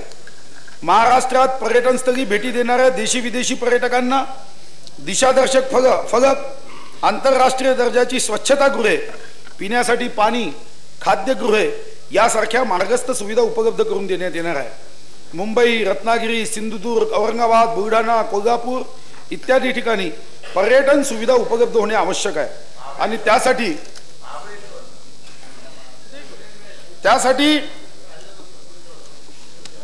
50 कोटी रुपये चिन्हांकित पण सध्या 2 कोटी असे 52 कोटी 25 लाख रुपये या कामावर खर्च करण्याचा आम्ही निर्णय केला आहे. आणि आशिष शेलारजी, मुंबई आपण वायफाय जे आपण म्हणालात पर्यटन क्षेत्राला आपण मुंबईमध्ये वायफाय देण्याची योजना आपण करतोय. हे यामध्ये आपण चिन्हांकित केलं आहे. आपण मुंबईमध्ये काही ठिकाणी निश्चितपणे वायफाय फ्री ही योजना आपण आणणार आहोत. पर्यावरण संवर्धन राष्ट्रीय सरोवर संवर्धन योजनेअंतर्गत सोलापूर, धुळे, नंदुरबार, नागपूर, सांगली, कोल्हापूर, सिंधुदुर्ग, चंद्रपूर, ठाणे, रायगड, लातूर, अहमदनगर, सातारा व पुणे या जिल्ह्यातील पर्यावरणाच्या संवर्धनासाठी काही तगावाची कामं सुरू केली आहे आणि यामध्ये सद्यस्थितीमध्ये आपण 9 कोटी 10 लाख रुपये प्रस्तावित केला आहे आणि आवश्यक नियत्वे आपण त्यांना पुन्हा प्रस्तावित करणार आहोत. संजय गांधी राष्ट्रीय उद्यान मुंबईच्या आमदारांसाठी एक महत्त्वाचा विषय आहे. ताडोबा अंधारी व्याघ्र प्रकल्प आणि गोरेवाडा प्राणी संग्रहालय येथे मसाई मारासारखे आंतरराष्ट्रीय दर्जाचे सामूहिक वन्यजीव संरक्षित क्षेत्र व पर्यटन सुविधा विकसित करण्यात येत आहे. तसेच अभयारण्यात जंगल सफारी करताना पर्यटकांना बायोडायजेस्टर टॉयलेट, पिण्यासाठी शुद्ध पाणी यासारख्या सुविधा उपलब्ध करून देण्यात येईल. त्याचबरोबर इतर ठिकाणीही वन पर्यटन स्थळे विकसित करण्यात येईल. या बाबीसाठी एकूण 191 कोटी रुपये अध्यक्ष महाराज आपण नियतव्यय प्रस्तावित केलाय आणि 100 कोटी चिन्हांकित केलाय. 191 कोटी रुपये आपण या संजय गांधी नॅशनल पार्क, गोरेवाडा प्राणी संग्रहालय घेतो ना. हा चिन्हांकित एक नवीन शब्द केला. सामाजिक वनीकरणामार्फत, कारण अध्यक्ष महाराज आज आपण अनुभवतो की झाडांचं काय महत्व आहे आणि म्हणून आम्ही निर्णय केलाय की सामाजिक वनीकरणामार्फत प्रत्येक जिल्ह्यात उत्तमराव पाटील वन उद्यानाची निर्मिती 5 वर्षात करण्याचा शासनाचा मानस आहे. अशा उद्यानात वनीकरण, स्थानिक प्रजातीच्या वनस्पतीची लागवड, निसर्ग परिचय केंद्र, वन व पर्यावरण शिक्षण केंद्र यासाठी यावर्षी मी 20 कोटी रुपयाचा नियतव्यय प्रस्तावित करतोय आणि भविष्यात यासाठी लागणारा निधी हा प्राप्त होईल. राज्यात प्रत्येक जिल्ह्याच्या ठिकाणी सांगतो 191 कोटी आहे. राज्यात प्रत्येक जिल्ह्याच्या ठिकाणी उच्च तंत्रज्ञानावर आधारित रोपवाटिका निर्माण करण्यात येईल. यासाठी 18 कोटी 70 लाख रुपये नियतव्यय मी प्रस्तावित केला आहे. एक महत्वाचा निर्णय हा राज्य सरकार घ्यायला निघाला आहे. अध्यक्ष महाराज, आपण आदिवासी विभागासाठी 9.4% आपण पैसा आरक्षित करतो आपल्या प्लॅन बजेटच्या. आम्ही आता नवीन निर्णय करतोय की यामध्ये जे आदिवासी गाव आहे त्यांना एकूण आपल्या अर्थसंकल्पापैकी 5% ग्रामपंचायतीला प्रत्यक्ष पैसे द्यायचे. म्हणजे साधारणतः या मध्ये असणारे जे गाव आहे त्याला 250 कोटीच्या जवळपासचा निधी उपलब्ध होतील. हा निर्णय सुद्धा आम्ही या अर्थसंकल्पामध्ये करतोय. त्यासोबतच पेसा अधिनियम 1996 आणि वन हक्क कायदा 2006 यामधील तरतुदींची परिणामकारक अंमलबजावणी करण्याच्या उद्देशाने त्रिस्तरीय सहकारी संघ स्थापन करण्यात येणार आहे. या यंत्रणेद्वारे औषधी वनस्पती, सुगंधी वनस्पती, गोंद, तेंदूपाने इत्यादीचे संकलन, मूल्यवर्धन, साठवण, विपणन इत्यादीचा समन्वय साधणे शक्य होईल व मालाची योग्य किंमत वनातील व वनालगत राहणाऱ्या गावातील गावकऱ्यांना मिळेल. यासाठी महाराष्ट्र राज्य औषधी वनस्पती व अकाष्ट वनोपज सहकारी संघाची स्थापना करायची आहे. प्राथमिक बाबीसाठी, कारण ही नवीन योजना असल्याने आपण 50 लाख रुपये नियतव्यय प्रस्तावित केला आहे कदम साहेब, पण पुढे आपण जास्त पैसे देऊ, चिंता करू नका. राज्याने नुकतेच डिसेंबर 2014 मध्ये नवीन बांबू धोरण जाहीर केले. बांबू व बांबूवर आधारित लघु उद्योग क्षेत्राला प्रोत्साहन देण्याच्या उद्देशाने महाराष्ट्र राज्य बांबू विकास मंडळ स्थापन करण्याचे प्रस्तावित आहे. प्रारंभिक बाबीसाठी आवश्यक नियतव्यय हा केला आहे. अधिसूचित वन्यजीव अभयारण्य बाहेर बफर झोन लोकसहभागातून वन क्षेत्र वाढवणे, वृक्ष संपत्तीचे व्यवस्थापन करणे तसेच राज्याच्या ग्रामविकास विभाग, आदिवासी विकास विभाग व जलसंधारण विभागाच्या योजना एकात्मिक पद्धतीने राबविणे यासाठी श्यामाप्रसाद मुखर्जी जन वन विकास योजना या नावाने नवीन योजना सुरू करण्याचा शासनाचा मानस आहे. त्यासाठी 15-16 मध्ये 25 कोटी रुपये नियतव्यय चिन्हांकित केला आहे. राज्यात विविध ठिकाणी असलेल्या प्राणी संग्रहालयातील व्यवस्थापनाच्या दृष्टिकोनातून व केंद्र सरकारच्या प्राणी संग्रहालय प्राधिकरण यांच्याशी समन्वय ठेवण्याकरता महाराष्ट्र राज्य प्राणी संग्रहालय प्राधिकरण स्थापन करण्याचे प्रस्तावित आहे आणि यासाठी आवश्यक नियतव्यय उपलब्ध केला आहे. मानव आणि वन्य प्राणी संघर्ष कमी करून अभयारण्य व राष्ट्रीय उद्यानालगतच्या गावकऱ्यांना पर्यटनासंबंधित लाभ देण्याच्या दृष्टिकोनातून सामूहिक निसर्ग संवर्धन ही नवीन संकल्पना राबविण्यात येणार आहे. उमरेड करहाणगा या अभयारण्याच्या लगतच्या गोठणगाव येथे उद्योजकता सामाजिक दायित्व माध्यमातून प्रायोगिक स्तरावर हे राबविण्याचं प्रस्तावित आहे आणि ही संकल्पना ताडोबा व्याघ्र प्रकल्पाच्या बफर क्षेत्रात उद्योजकता सामाजिक दायित्व व शासकीय अनुदान या माध्यमातून राबविण्यात येईल. आता एका महत्त्वाच्या विषयाकडे मी सभागृहाचं लक्ष वेधू इच्छितो, ते म्हणजे कौशल्य विकास. आज राज्याच्या तरुणांचं आव्हान बेरोजगारी हे प्रश्न आमच्यासमोर महत्त्वाचे प्रश्न आहे. तरुणांना रोजगाराच्या संधी उपलब्ध होणे हे आपल्या पिढीसमोर तसेच शासनासमोर सर्वात मोठे आव्हान आहे. शासनाने देऊ केलेल्या सवलतीवर अवलंबून राहण्यास आजच्या तरुणाला स्वारस्य नाही. साहजिकच काहीतरी रोजगार असावा व परिवाराचा आणि समाजाचा एक उत्पादक सदस्य म्हणून सन्मानाने जगता यावे अशी या तरुण वर्गाची सर्वसाधारण भावना आहे.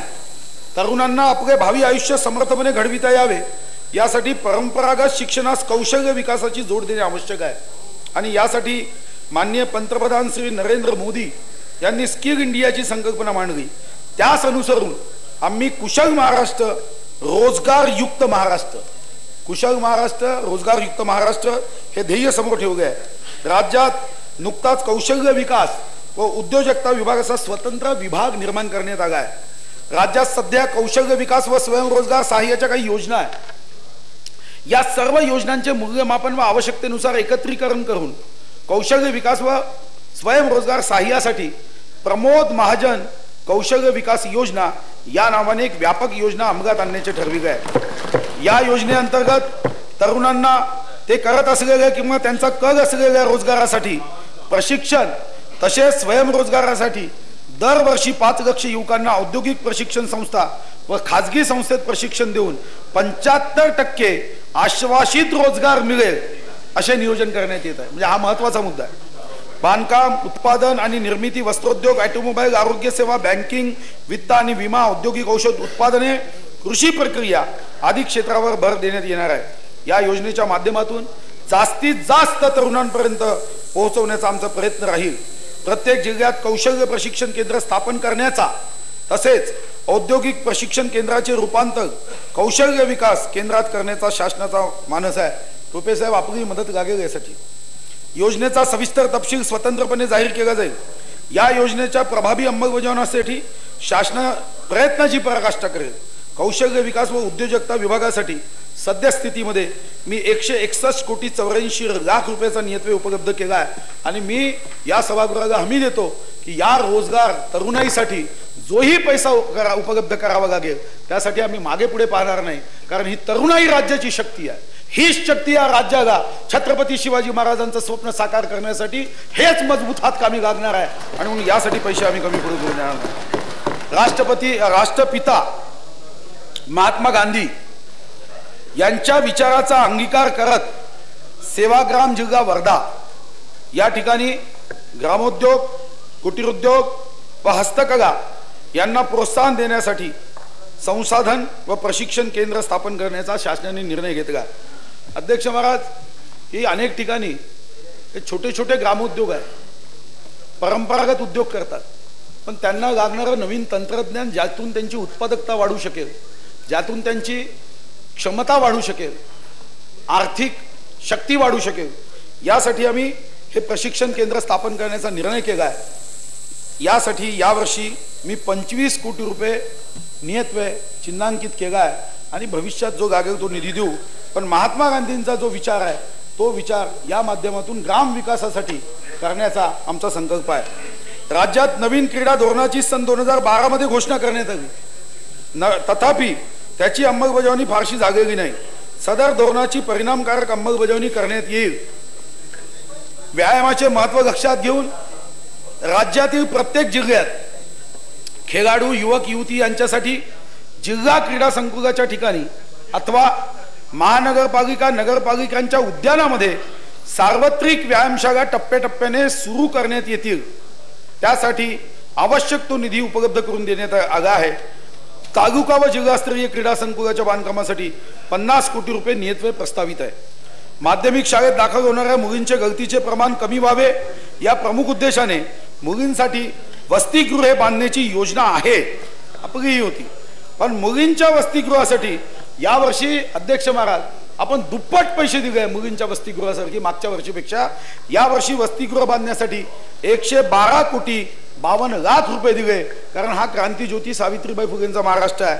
आणि दुसरा निर्णय आपण अध्यक्ष महाराज करतोय, जो आपला निर्धार आहे की या राज्यातल्या मुलींच्या हॉस्टेलला संरक्षक भिंत 3 वर्षात बांधून प्रत्येक हॉस्टेलला आपण पूर्ण करणार आहोत.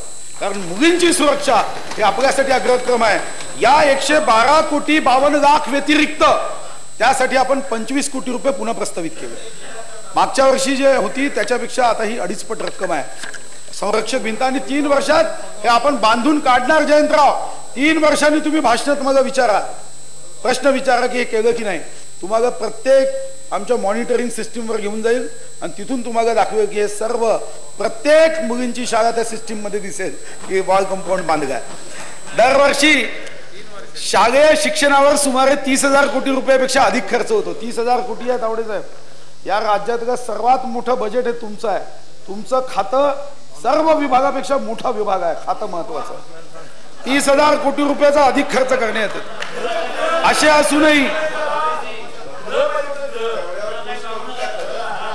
असे असूनही शिक्षणाचा दर्जा हा चिंतेचा विषय.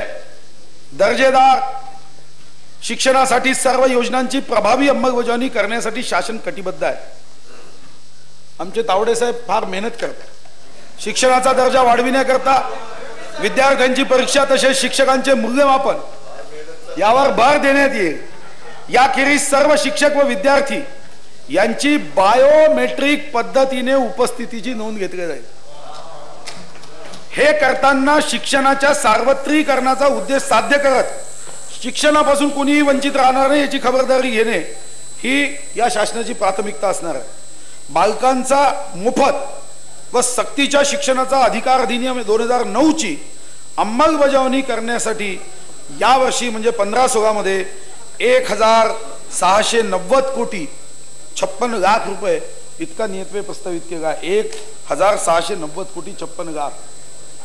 लक्ष असू द्या. कला शिक्षणाचा दर्जा व गुणवत्तेत वाढ व्हावी या दृष्टीने कला संचालनालयाच्या अधिपत्याखाली जे स्कूल ऑफ आर्ट मुंबई व इतर कला महाविद्यालयांचे आधुनिकीकरण व सक्षमीकरण करण्याचे नियोजित असून आता 10 कोटी पण भविष्यात लागणारा निधी उपलब्ध करण्याचा संकल्प आहे. आणि यासोबत हे आम्ही अजितदादा आणि पृथ्वीराज चव्हाणांकडून शिकलो की गमसम तरतूद कशी करायची. एक महत्वाचा निर्णय आहे. औरंगाबाद क्षेत्राचे आमदार आहेत ना आपण, राज्यामध्ये school of planning and architecture ही आंतरराष्ट्रीय दर्जाची संस्था मराठवाड्यातील औरंगाबाद येथे स्थापन करण्यात येईल. त्याला निधी देऊ.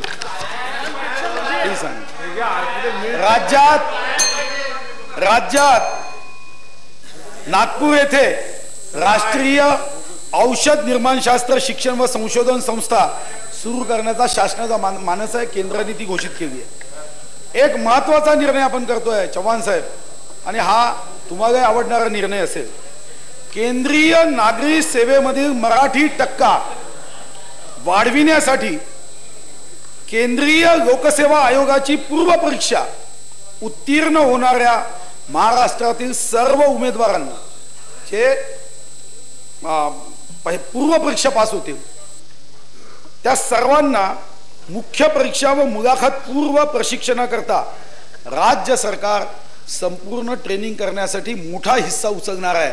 कारण आपल्या राज्यातली IAS IPS IFS IRS इतकी जर टक्केवारी वाढली आणि महाराष्ट्रातले शिंदे चव्हाण हे जर उद्या अमेरिकेपर्यंत गेले तर मी विश्वास देतो की राज्याला विदेशातून किंवा केंद्रातून कधीच पैशाचा ओघ कमी पडणार नाही. आपले IAS IPS IRS IFS हे तरुण सर्व राज्यभर देशभर पोहोचावे याकरता मी ही योजना करतोय की जे पूर्व परीक्षा पास होतील त्यांना ही टक्केवारी वाढवण्यासाठी सरकारतर्फे जेही पैसे लागतील ते खर्च करणार आहोत आपण. आणि यासोबत आता शिंदे चव्हाण आपण सुद्धा केदार साहेब आपण येऊ. दुसरा निर्णय आपण करतोय तो म्हणजे आता या पूर्व परीक्षेची तयारी करणारे 4च केंद्र आहे. वळसे पाटील साहेब आपण मिळून केलं होतं आपल्याला आठवत आहे. माझा ठराव होता. आता आपण निर्णय केला आहे प्रत्येक जिल्हास्थानावर आपण या संदर्भामध्ये अभ्यासिका निर्माण करून संदर्भ ग्रंथासहित या राज्यातल्या सर्वांना, कोणत्याही जाती धर्माचा विद्यार्थी असेल, आपल्या शक्तीचा उपयोग गरिबी असल्याने पुस्तक विकत घेता येत नाही म्हणून करता येत नाही, तो अडचण आपण दूर करणार आहोत. आणि प्रत्येक जिल्हास्थानावर आपण या संदर्भामधली पूर्व प्रशिक्षण केंद्र, अभ्यासिका व संदर्भ ग्रंथासह प्रत्येक जिल्ह्यामध्ये आपण करण्याचा मानस आपला निश्चित आहे. आणि 20 कोटी रुपये आपण त्यासाठी आत्ता राखले आणि पुढे आपण या संदर्भामध्ये पैसे खर्च करणार आहोत. नाही, नंतर नाही पैसे ठेवले, नंतर म्हणजे बजेटच्या बाहेर नाही आहे. नाही, ठोक तरतूद केली आहे, चिन्हांकित.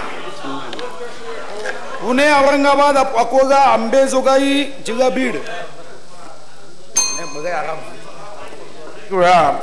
हा चिन्हांकित हा जो शब्दप्रयोग सुरू आहे. आता चिन्हांकित हे जे काही आकडे जे आहेत, हा बजेटचा भाग आहे बजेटचा भाग आहे की नाही? बजेटमध्ये आहे. पण चिन्हांकित म्हणजे काय? यांचं सगळं भाषणच चिन्हांकित आहे. मंत्री महोदय भाषण चिन्हांकित आहे, पण ते तुमच्यासारखं प्रश्नांकित नाही.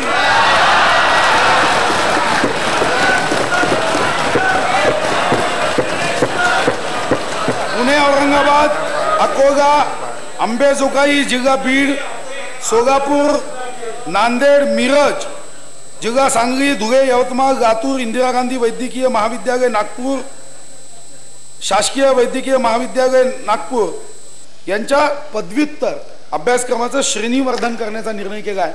आणि त्यासाठी अतिरिक्त या अभ्यासक्रमाचं जे श्रेणीवर्धन करायचं आहे, अपग्रेडेशन करायचं आहे, त्याच्यासाठी 20 कोटी रुपये आपण ठेवले आहे.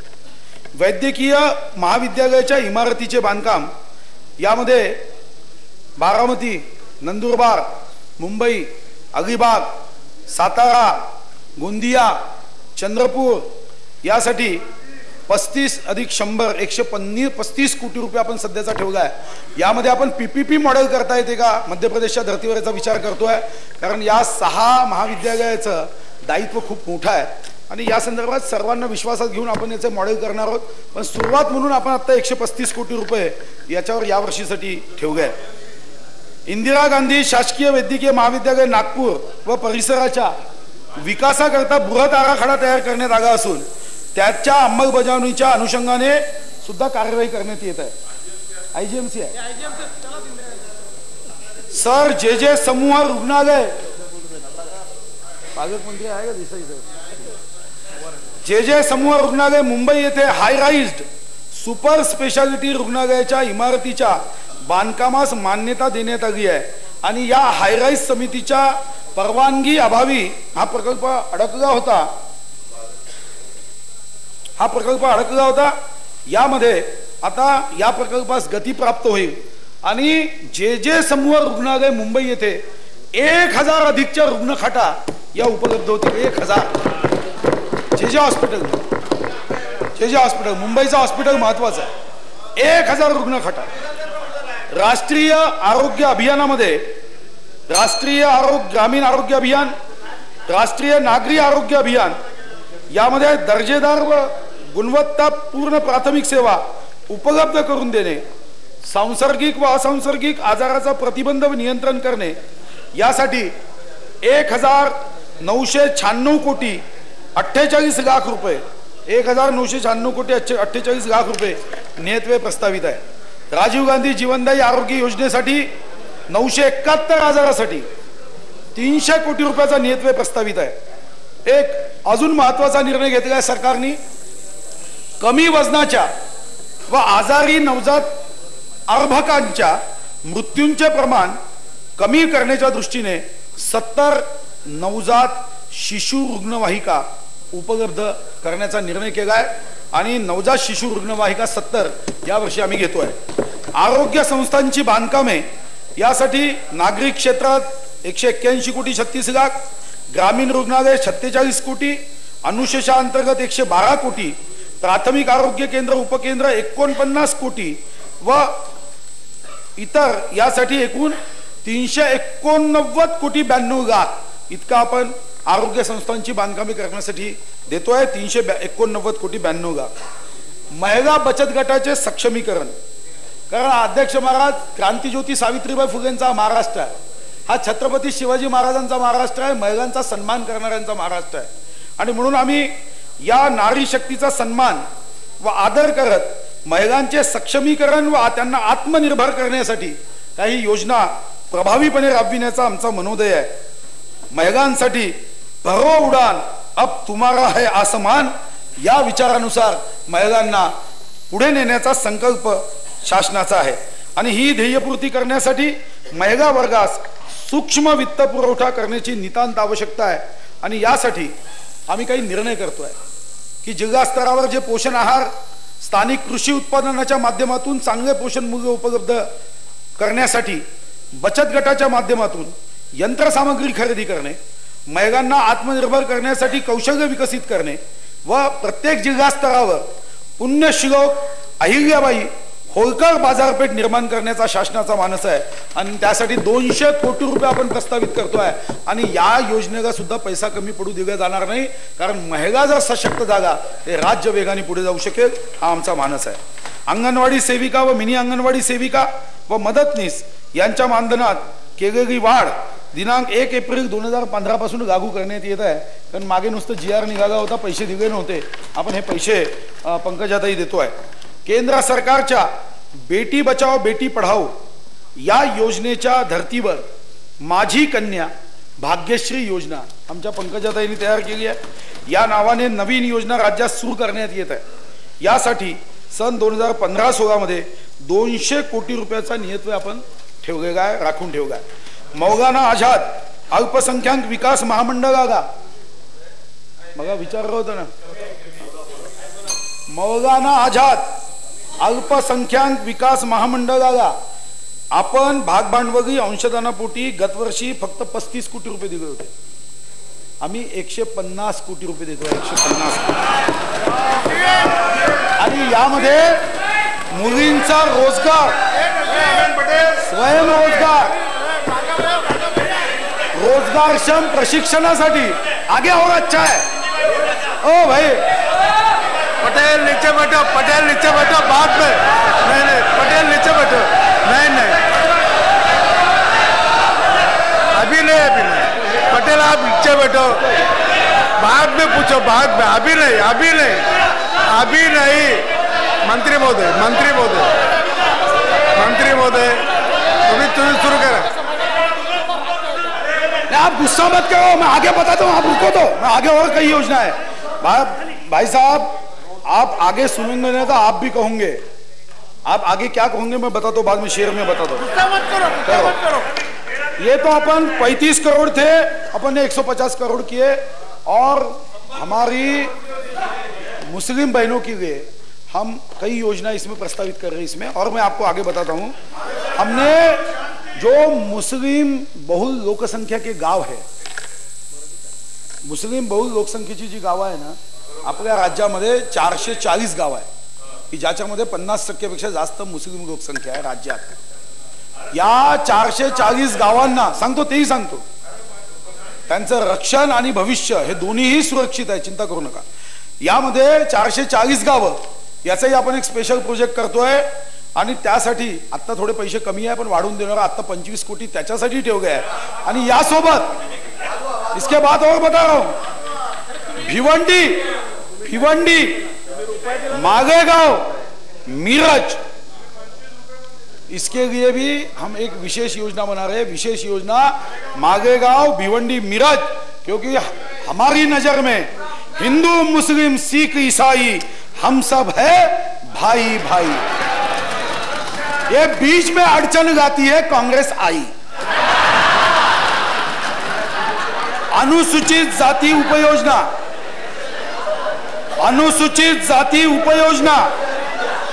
अनुसूचित जातीच्या लोकसंख्येच्या प्रमाणात अनुसूचित जाती उपयोजनेसाठी 6,490 कोटी रुपये इतका नियतव्यय प्रस्तावित आहे. 6,490 कोटी. मी आता बाकी विस्तृत वाचत नाही कारण मग ते वसतिगृह होतं. विशेष सहाय्य योजनेअंतर्गत बीपीएल कुटुंबातील वृद्ध, निराधार, विधवा, परित्यक्त्या, अपंग या घटकांना संजय गांधी निराधार अनुदान योजना व श्रावणबाळ योजना यासाठी 1,451 कोटी 50 लाख रुपयाची तरतूद आहे. करतोय ती करतोय आपण. आदिवासी लोकसंख्येच्या प्रमाणात आदिवासी उपयोजनेसाठी 5,170 कोटी रुपयाची तरतूद आहे. मी इथं आता विस्तृत वाचत नाही कारण डिटेल आपण नंतर बघू शकता. आदिवासी उपयोजनेतून ग्रामपंचायतीला थेट निधी मी आपण मग सांगितलं आपण 5% निधी देतोय. अमरावती, औरंगाबाद अपन वहां चर्चा किए थे. नाशिक, नागपूर सीसीटीव्ही कॅमेरे यावर्षी बसवण्याचा आपण निर्णय केला आणि अमरावती, औरंगाबाद, नाशिक, नागपूर या ठिकाणी सीसीटीव्ही कॅमेरे आपण बनवतोय. एक महत्वाचा निर्णय आपण केला आहे आणि तो आहे राज्यामध्ये सायबर गुन्ह्यांच्या संख्येमध्ये मुश्रीफ साहेब वाढ होते आहे मोठ्या प्रमाणात. एखाद्या मुलीचं अध्यक्ष महाराज विद्रूप चित्र टाकण्यात येतं. अध्यक्ष महाराज ज्याच्या वेदना त्याला माहीत असतात. यावर कडक कारवाई करण्याची आवश्यकता आहे आणि म्हणून प्रत्येक जिल्ह्यामध्ये आपण सायबर क्राईम लॅब काढतोय आणि त्याच्यासाठी 18 कोटी रुपये साधारणतः एका जिल्ह्याला 50 लाख खर्च येईल. एक 40-50च्या आसपास येतो. आपण 50 लाखाच्या हिशोबाने 36 जिल्ह्यासाठी 18 कोटी रुपये आपण यावर्षी देतोय की ज्यामध्ये आमच्या बहिणींच्या सायबर क्राईम लॅबच्या माध्यमातून जर कोणी अशी छेड करण्याचा प्रयत्न केला, विद्रूपता करण्याचा प्रयत्न केला तर छत्रपती शिवाजी महाराजांच्या या राज्यामध्ये त्याला धडा शिकवण्याचा संकल्प या सरकारने. राज्यातील पोलीस ठाणी व वसाहतीमध्ये आधुनिक सुविधा पुरविण्याचा शासनाचा मानस आहे आणि त्यासाठी नागपूर जिल्ह्यातील लकडगंज हे पहिले स्मार्ट पोलीस ठाणे आहे ना व वसाहत म्हणून विकसित करण्यात येत आहे. यासाठी आवश्यक तो निधी उपलब्ध करून दिला जाईल. आपण चिंता करू नका. राज्यातील विविध ठिकाणी न्यायालयासाठी न्यायालयीन इमारती बांधण्याची आवश्यकता आहे कारण वेगाने निर्णय व्हावे. इमारती चांगल्या पाहिजे. यावर्षी आपण 413 कोटी 60 लाख रुपये आपण नियतव्यय प्रस्तावित केला. 413 कोटी 60 लाख वेगाने निर्णय करता यावे. डिजिटल महाराष्ट्र हा एक महत्वाचा आहे सरकारचा उपक्रम आहे. 21वे शतक हे तंत्रज्ञानाचे युग मानले जाते. तंत्रज्ञानाचा वापर केवळ सरकार, लोकप्रतिनिधी व सरकारी कार्यालयाच्या सोयीसाठी न करता जनतेच्या सोयीसाठी व रक्षणासाठी केला जावा.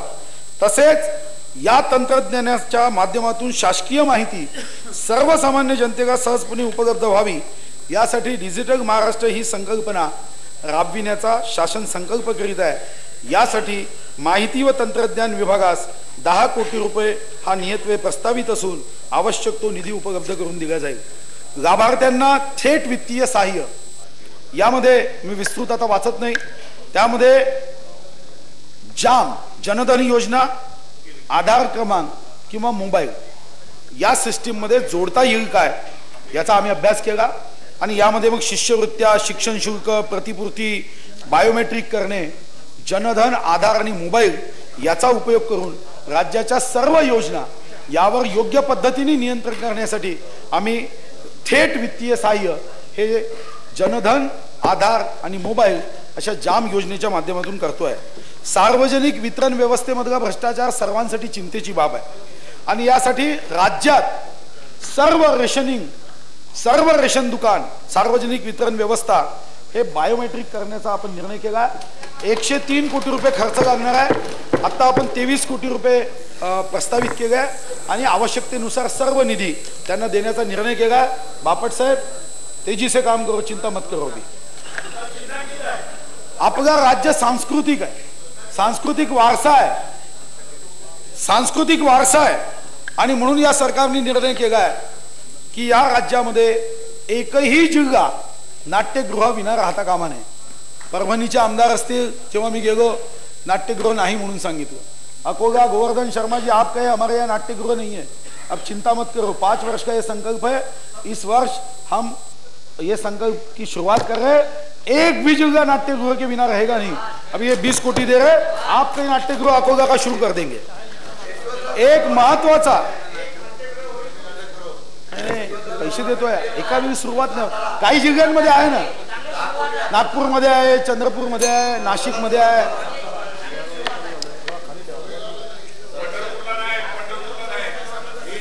देऊ महाराष्ट्रातील ज्या लोककला व जी लोकवाद्य आजच्या आधुनिक युगात नामशेष व गुप्त होत चालली आहे, अशा लोककला व अशी लोकवाद्ये याचे संगणकीय दस्तऐवजीकरण करून त्यांचे जतन करण्यात येणार आहे. त्याच्यासाठी 70 लाख रुपये ठेवले. छत्रपती शिवाजी महाराजांचं स्मारक महाराष्ट्र राज्याच्याच नव्हे तर संपूर्ण देशाच्या नव्हे जगाच्या इतिहासात वर्तमानाची व भविष्याची जडणघडण छत्रपती शिवाजी महाराज व भारतरत्न डॉक्टर बाबासाहेब आंबेडकर या 2 थोर युगपुरुषांशी निगडीत आहे. अरबी समुद्रात छत्रपती शिवाजी महाराजांचे आंतरराष्ट्रीय दर्जाचे भव्य स्मारक व मुंबईतील मध्यवर्ती ठिकाण असलेल्या हिंदू मिलच्या जागेवर भारतरत्न डॉक्टर बाबासाहेब आंबेडकर यांचे स्मारक उभारण्याचा या शासनाचा मानस आहे, संकल्प आहे. आणि यासाठी 100 कोटी रुपये आपण नियतव्यय प्रस्तावित केला आहे. यासोबत दीक्षाभूमीच्या विकासासाठी निधी उपलब्ध करून देण्यात येणार आहे. मुंबई विद्यापीठात कैलासवासी बाळासाहेब ठाकरे अध्यासन केंद्र स्थापन करण्यात येईल व त्याकरता 5 कोटी रुपयाचा निधी देण्यात येईल अशीही मी घोषणा करतोय.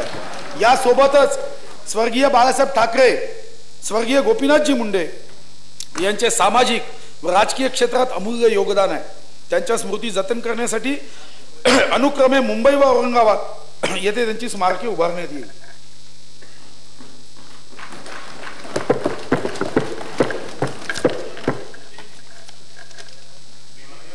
भारत भूमीला सांगितलं ना त्यांना जो लागेल त्याचं प्लॅन तयार व्हायचे ना. काही नाही, हा चिन्हांकितही नाही, प्रश्नांकित नाही आहे, हा आदेशांकित आहे. काही चिंता करू नाही का. शेवटचे आता 5-6 मुद्दे आहे आणि महत्वाचे आहे. हा महत्वाचे मुद्दे आहे. नंतर बोला ना. चर्चेला वेळ आहे नंतर. 3 दिवस आहेत चर्चेला. अध्यक्ष महाराज, भारत भूमीला स्वातंत्र्य मिळवून देण्यासाठी ज्या शूरवीरांनी हसत हसत आपल्या प्राणाचे बलिदान दिले, अशा शूरवीरांची हुतात्म्याची स्मारके आमच्या पिढीसाठी स्फूर्तीस्थळे आहे. ज्वाज्वल्य देशभक्तीचे स्फुलिंग चेतवणाऱ्या या हुतात्मा स्मारकांची दुरावस्था ही समाजासाठी चिंतेची बाब आहे. आपल्या संस्कृतीचा मानबिंदू असलेल्या या हुतात्मा स्मारकांची दुरुस्ती व नूतनीकरण करण्याचा आमचा संकल्प आहे. 5 वर्षाचा 206 हुतात्मा स्मारकाचा कायापालट नूतनीकरण करण्याचा आमचा संकल्प आहे. कारण या हुतात्मा आम्हाला प्रेरणा देतात आणि आपल्याला माहित आहे की ते गाण्यामध्ये शब्द आहे, जिंदा रहने के मौसम बहुत है मगर जान देने की ऋतू रोज आती नहीं. या हुतात्म्यांनी या देशाच्या स्वातंत्र्यासाठी जो लढा केला, यावर्षी मी 25 कोटी या हिशोबाने 5 वर्ष या स्मारकासाठी पैसा देण्याचा माझा संकल्प आहे. आणि 206 हुतात्मा स्मारक हे आपल्या विद्यार्थ्यांसाठी प्रेरणास्थान व्हावे हा या शासनाचा मानस आहे. हुतात्मा राजगुरू बापट साहेब, तुम्ही प्रेरणा घ्या. क्रांतीवीर लहुजी साळवे, क्रांतीवीर लहुजी साळवे,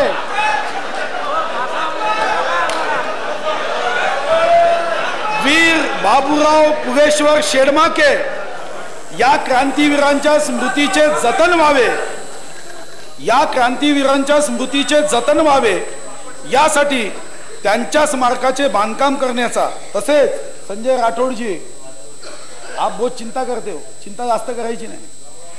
श्री संत सेवालाल महाराज समाधी स्थळ पोहरा देवी जिल्हा वाशिम, संत मुंगसाजी महाराज समाधी स्थळ धामणगाव देव जिल्हा यवतमाळ.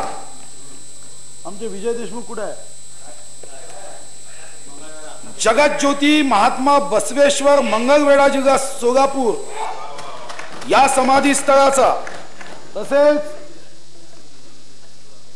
राष्ट्र संत तुकडोजी महाराज यांची तपोभूमी गोंदोडा तालुका चिमूर है ना, यहाँ पे जिल्हा चंद्रपूर या स्थळांचा विकास करण्यासाठी 31 कोटी 70 लाख रुपये यावर्षी खर्च करण्याचा सरकारचा मानस आहे. असं म्हणतात अध्यक्ष महाराज कि जो भरा नहीं है भावों से, जो भरा नहीं है भावों से, बहती जिसमें रसधार नहीं, वह हृदय नहीं है पत्थर है जिसमें शहीदों का प्यार नहीं.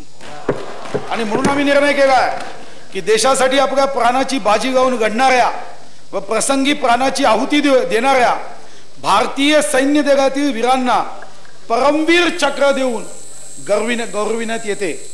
अशा वीरांचे भव्य स्मारक मुंबईमध्ये उभारण्याचा शासनाचा मानस आहे. मंगल प्रभा जी कहाँ है भाई? परमवीर का हम एक अच्छा स्मारक बनाना चाहते हैं. यासाठी 15 कोटी रुपये नियतव्यय चिन्हांकित केला आहे. तसेच अध्यक्ष महाराज या शूरवीरांची ओळख महाराष्ट्रातील विद्यार्थ्यांना व्हावी व त्यांच्या पराक्रमापासून स्मृती घेऊन समर्थ नागरिक निर्माण व्हावे यासाठी राज्यस्तरीय निबंध स्पर्धा आयोजित करून या विजेत्यांना आकर्षक पारितोषिक देण्याचाही आम्ही निर्णय या परमवीर चक्र स्मारकाच्या माध्यमातून केला आहे. एक सुंदर स्मारक मुंबईमध्ये उभं करण्याचा आमचा मानस आहे. 956 दुर्मिळ ग्रंथाचे डिजिटायझेशन तसेच तंजावर विद्यापीठात उपलब्ध असलेले मोडी लिपीतील ऐतिहासिक दस्तऐवज देवनागरी लिपीत रूपांतरित करणे इत्यादी उपक्रम शासनाने हाती घेतले आहे आणि त्यासाठी 14 कोटी 71 लाख. एशियाटिक ग्रंथालयाचं डिजिटायझेशन करण्यासाठी 5 कोटी नियतव्यय आता चिन्हांकित केला आहे. एक महत्वाचा निर्णय आम्ही करतोय तो राज्यामध्ये आता सध्या आपल्याकडे 449 कायदे, आपलं अधिवेशन सुरू व्हायच्या अगोदर राज्यामध्ये 449 कायदे होते. 41,479 चिया आणि अंदाजे 1256 योजना या राज्यात आहे. या सर्वांचं योजना, कायदा, शासन निर्णय याचं मूल्यमापन करून लोकहिताच्या दृष्टिकोनातून याचं वर्गीकरण करणं आवश्यक आहे आणि अनावश्यक बाबी रद्द करण्यासाठी एक पथदर्शक मूल्यमापन समिती करण्याचा शासनाचा मानस आहे आणि आम्ही निर्णय घेतला आहे. शेतीसाठी प्रस्तावित केलेल्या विविध योजना, उद्योग व व्यापारासाठी पोषक वातावरण, उत्तम पायाभूत सुविधा, शासकीय निधीचा परिणामकारक विनियोग व एकंदरीत चोख आर्थिक व्यवस्थापन यामुळे राज्य यापुढे 2 अंकी विकास दर गाठेल याची मला पूर्ण खात्री आहे. हे करीत असताना शेतीला स्थिरता प्राप्त होऊन शेतीचा विकास दर हा निश्चित वाढेल असाही विश्वास आहे. सभागृहासमोर मागील वर्षाच्या आर्थिक घडामोडीचा परामर्श घेणारा आर्थिक पाहणी अहवाल मी कागद सादर केला आहे. त्यातल्या तपशिलात मी जात नाही. पूर्वानुमानुसार 2004-05च्या स्थिर किमतीवर आधारित राज्याचे स्थूल राज्य उत्पन्न 14-15 मध्ये मागील वर्षाच्या तुलनेत 5 हे झालं ना. गहू वस्तात मी घेतलं, तुमचं लक्ष नव्हतं. नाही गहूजी वस्तादचं घेतलं. नाही ते आहे पुस्तकात आहे, वाचा. गहूजी वस्ताद आहे. पूर्वानुमानुसार 5.60% वाढणे अपेक्षित असून मागील वर्षात ते 7.3% वाढले. यावर्षी केंद्रीय सांख्यिकी कार्यालय भारत सरकार यांनी पायाभूत वर्ष 11-12 निश्चित केलं. 11-12 निश्चित केलं. नवीन मागिकेनुसार या वाढीच्या दरात बदल अपेक्षित आहे. प्रचलित किमतीनुसार 2013-14 मध्ये महाराष्ट्राचे अंदाजित दरडोई राज्य उत्पन्न 1,17,091 रुपये इतके आहे. 1,17,091 कोटी रुपये इतके आहे.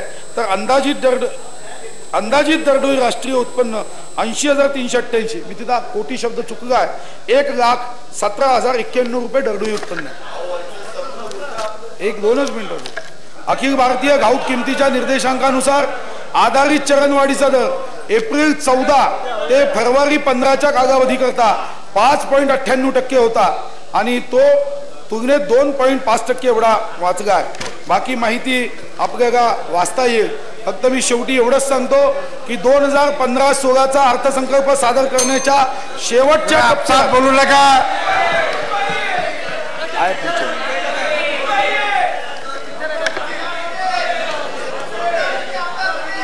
या अर्थसंकल्पाचा गरीब हा माझा केंद्रबिंदू आहे. आर्त आणि गरीब हे साक्षात ईश्वराचे प्रतीक आहे असं समजून जो जे वांछील तो ते जाहो हा आमचा प्रयत्न आहे आणि आमचा जनतेच्या आशीर्वादावर विश्वास आहे. आणि हा अर्थसंकल्प मांडताना बाकी आकडे याच्यात आले हा अर्थसंकल्प मांडताना हम तो दरिया है हमें अपना हुनर मालूम है. हम तो दरिया है हमें अपना हुनर मालूम है. हम जिधर भी चल पड़ेंगे रास्ता हो जाएगा हा अध्यक्ष महाराज आमचा विश्वास आहे. आता मी पार्ट 2 ला सुरुवात करतो.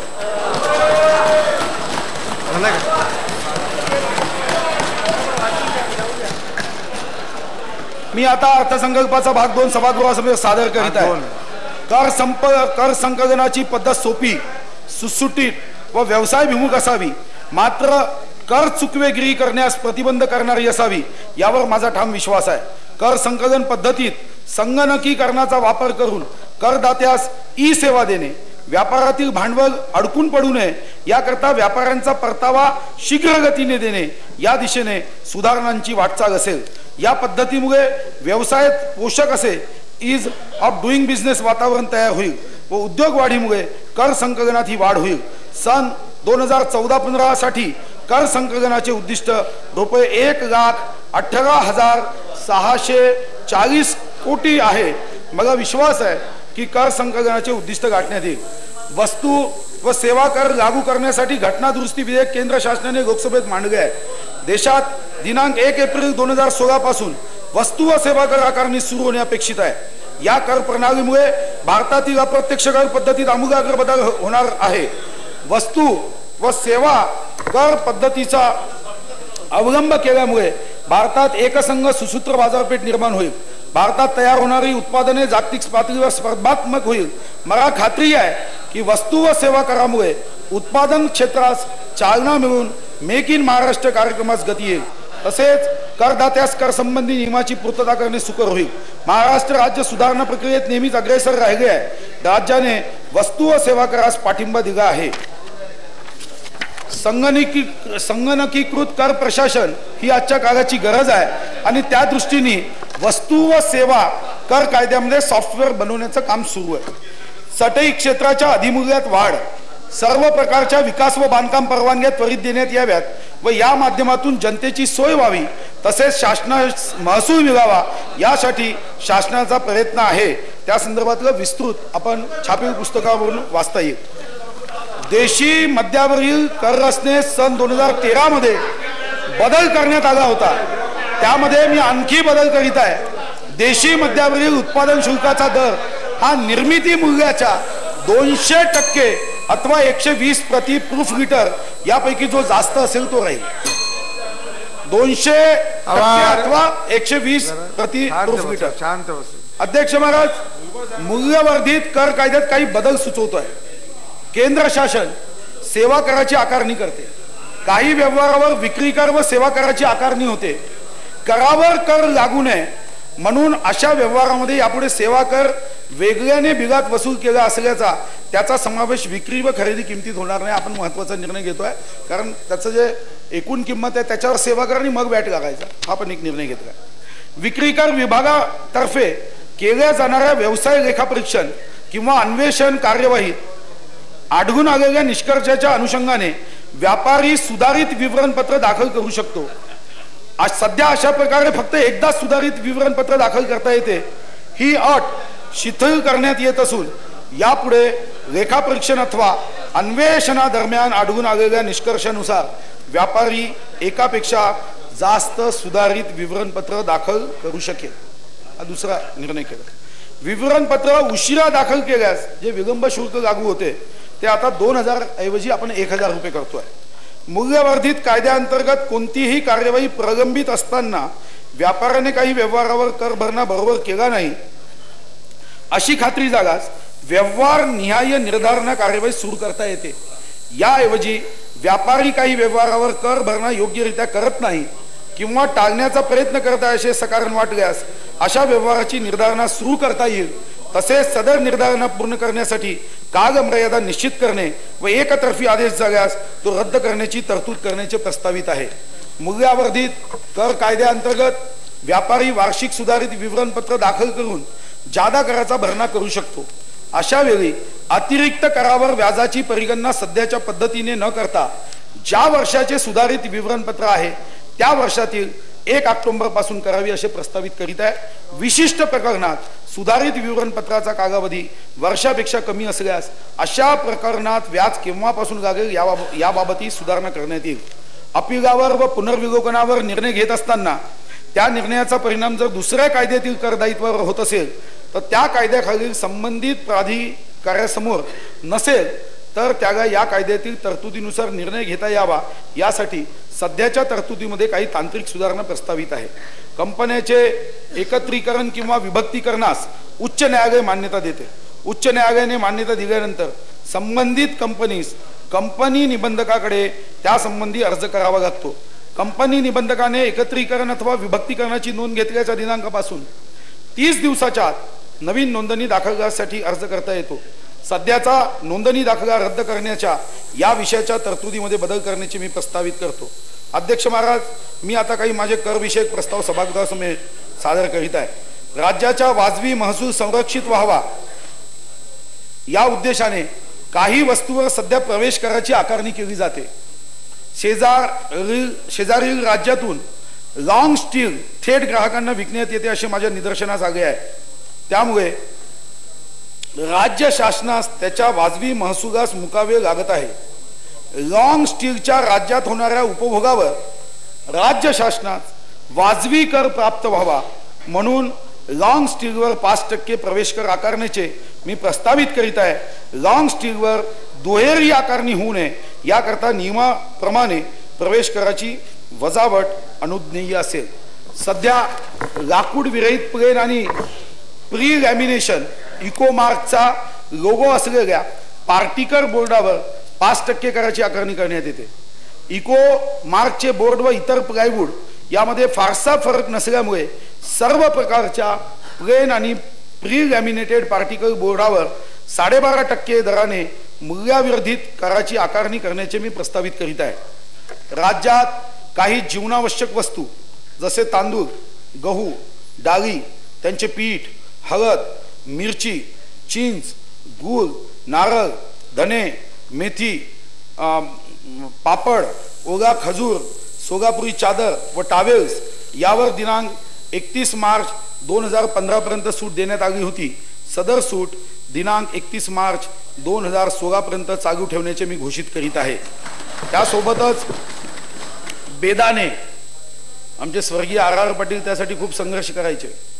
बेदाणे व मनुकावरील कर सवलत देखील दिनांक 31 मार्च 2016 पर्यंत सुरू राहील.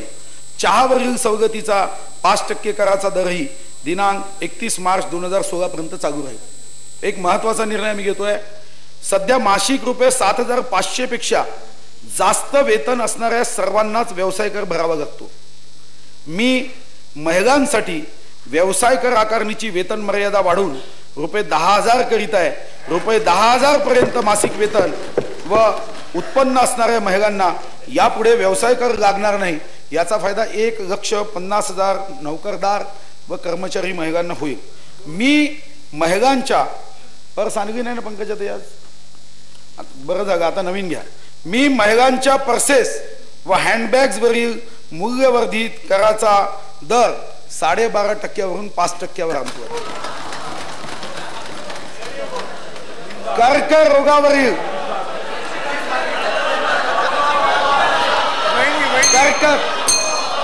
कर्करोगावरील उपचारांसाठी काही आवश्यक औषधी करमुक्त करण्याचा मी निर्णय केलाय. कर्करोगावरील आणि अशा करमुक्त औषधांची यादी मी अधिसूचित करतोय. पण कर्करोग हा आपल्या समोरची एक समस्या आहे. याच्यावरचा टॅक्स जो आहे तो पूर्णपणे माफ करण्याचा निर्णय घेतोय. वैद्यकीय उपचारादरम्यान आवश्यक हार्ट पेशंटला जी गाईड वायर आहे यामध्ये 12.5% जो टॅक्स आहे तो मी 5% आणतोय. यामध्ये आपण गाईड वायरचा टॅक्स कमी करण्याचा निर्णय करतोय. LED बल्ब, वीज वापर दिवसेंदिवस वाढतोय, विजेची बचत करणे ही काळाची गरज आहे आणि म्हणून LED बल्बवरील कराचा दर 12.5%वरून मी 5%वर आणतोय.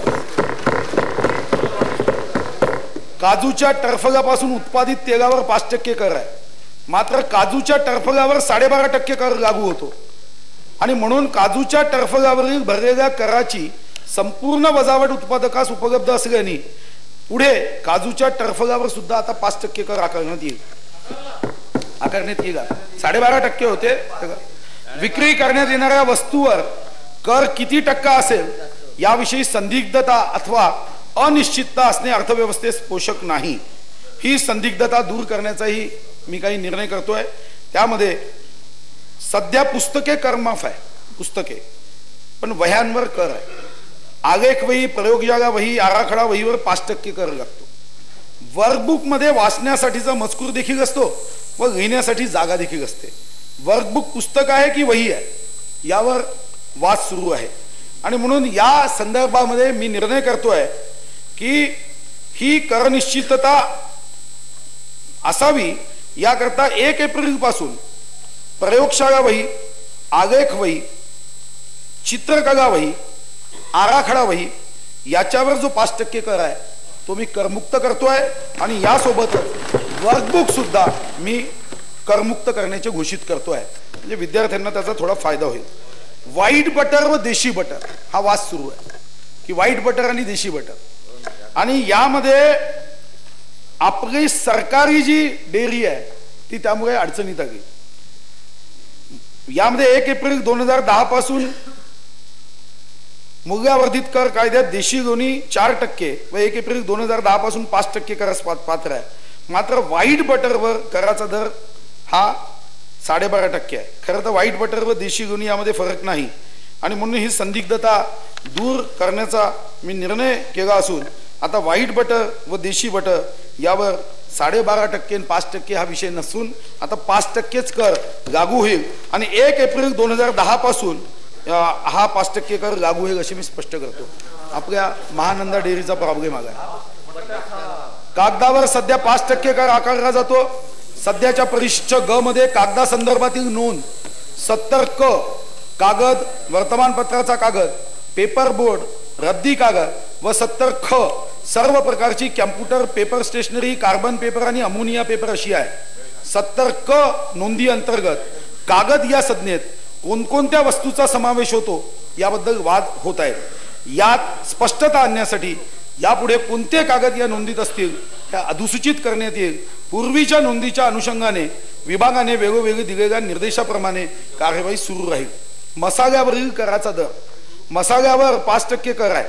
मसाल्याची नोंद अशी आहे की मसाले जसे जिरे, हिंग, ॲनिसीड, केशर, मिरी आणि पॉपी सीड यात वेगवेगळे मसाले मिसळून विकताना सर्वसाधारणपणे 5% कर भरण्यात आला आहे. अशा तयार मसाल्यांना या नोंदीखाली कर लागेल किंवा नाही याबद्दल संदिग्धता आहे. एकत्रित मसाले मसालेच असतात म्हणून वेगवेगळ्या प्रकारचे मसाले एकत्र करून विकल्यास मसाल्याच्या नोंदीखाली कर लागू होतो असे स्पष्ट करणारी नोंद पूर्वलक्षी प्रभावाने मी करीत आहे. कशिदा कामाच्या दोऱ्यावरील कर, कशिदा कामासाठी लागणाऱ्या दोऱ्यावर सर्वसाधारणपणे शिवणकामासाठी लागणाऱ्या दोऱ्या इतकाच कर भरला जात आहे. परंतु कशिदा कामासाठी लागणाऱ्या दोऱ्याचा समावेश शिवणकामाच्या दोऱ्यात होतो की नाही याबद्दल संदिग्धता निर्माण झाली आहे. कशिदा कामासाठी लागणाऱ्या दोऱ्यावरील कराचा दर शिवणकामासाठी लागणाऱ्या दोऱ्या इतकाच राहील असे पूर्वलक्षी प्रभावाने स्पष्ट करण्यात येईल. आता शेवटचा एक महत्त्वाचा मुद्दा आहे, एवढा अध्यक्ष महाराज मी मांडणार आहे.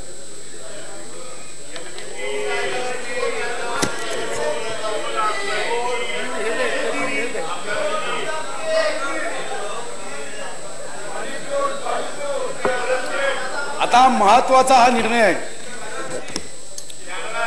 अध्यक्ष महोदय, स्थानिक संस्था कर रद्द करणे ही राज्य शासनाची भूमिका आहे.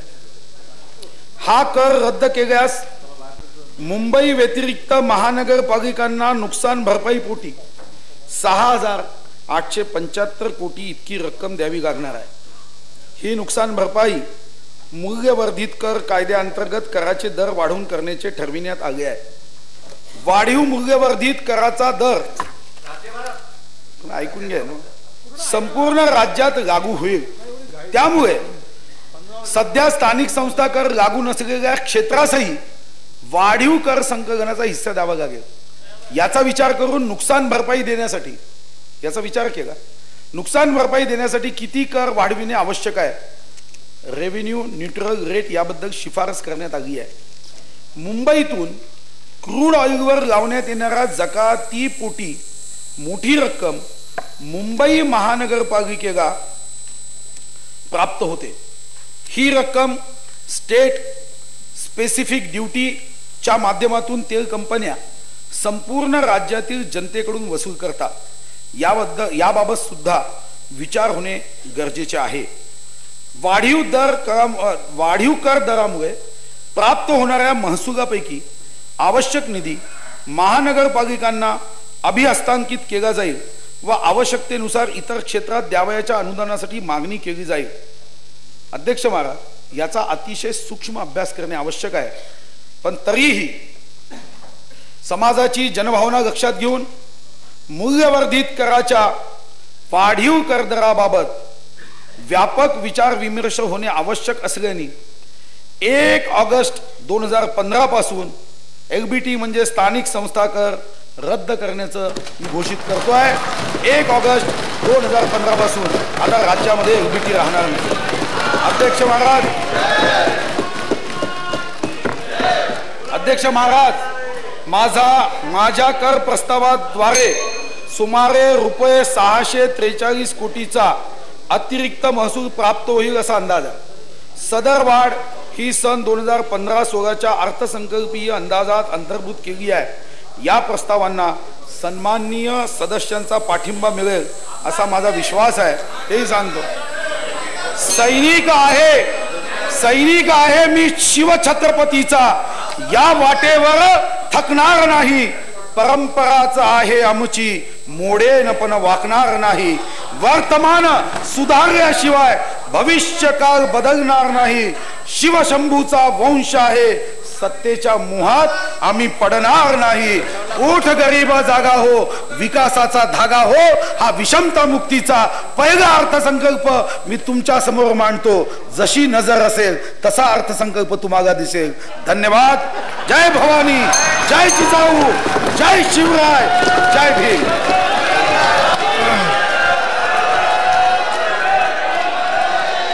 सन 2015-2016 या अर्थसंकल्प सभागृहात सादर करण्यात आला.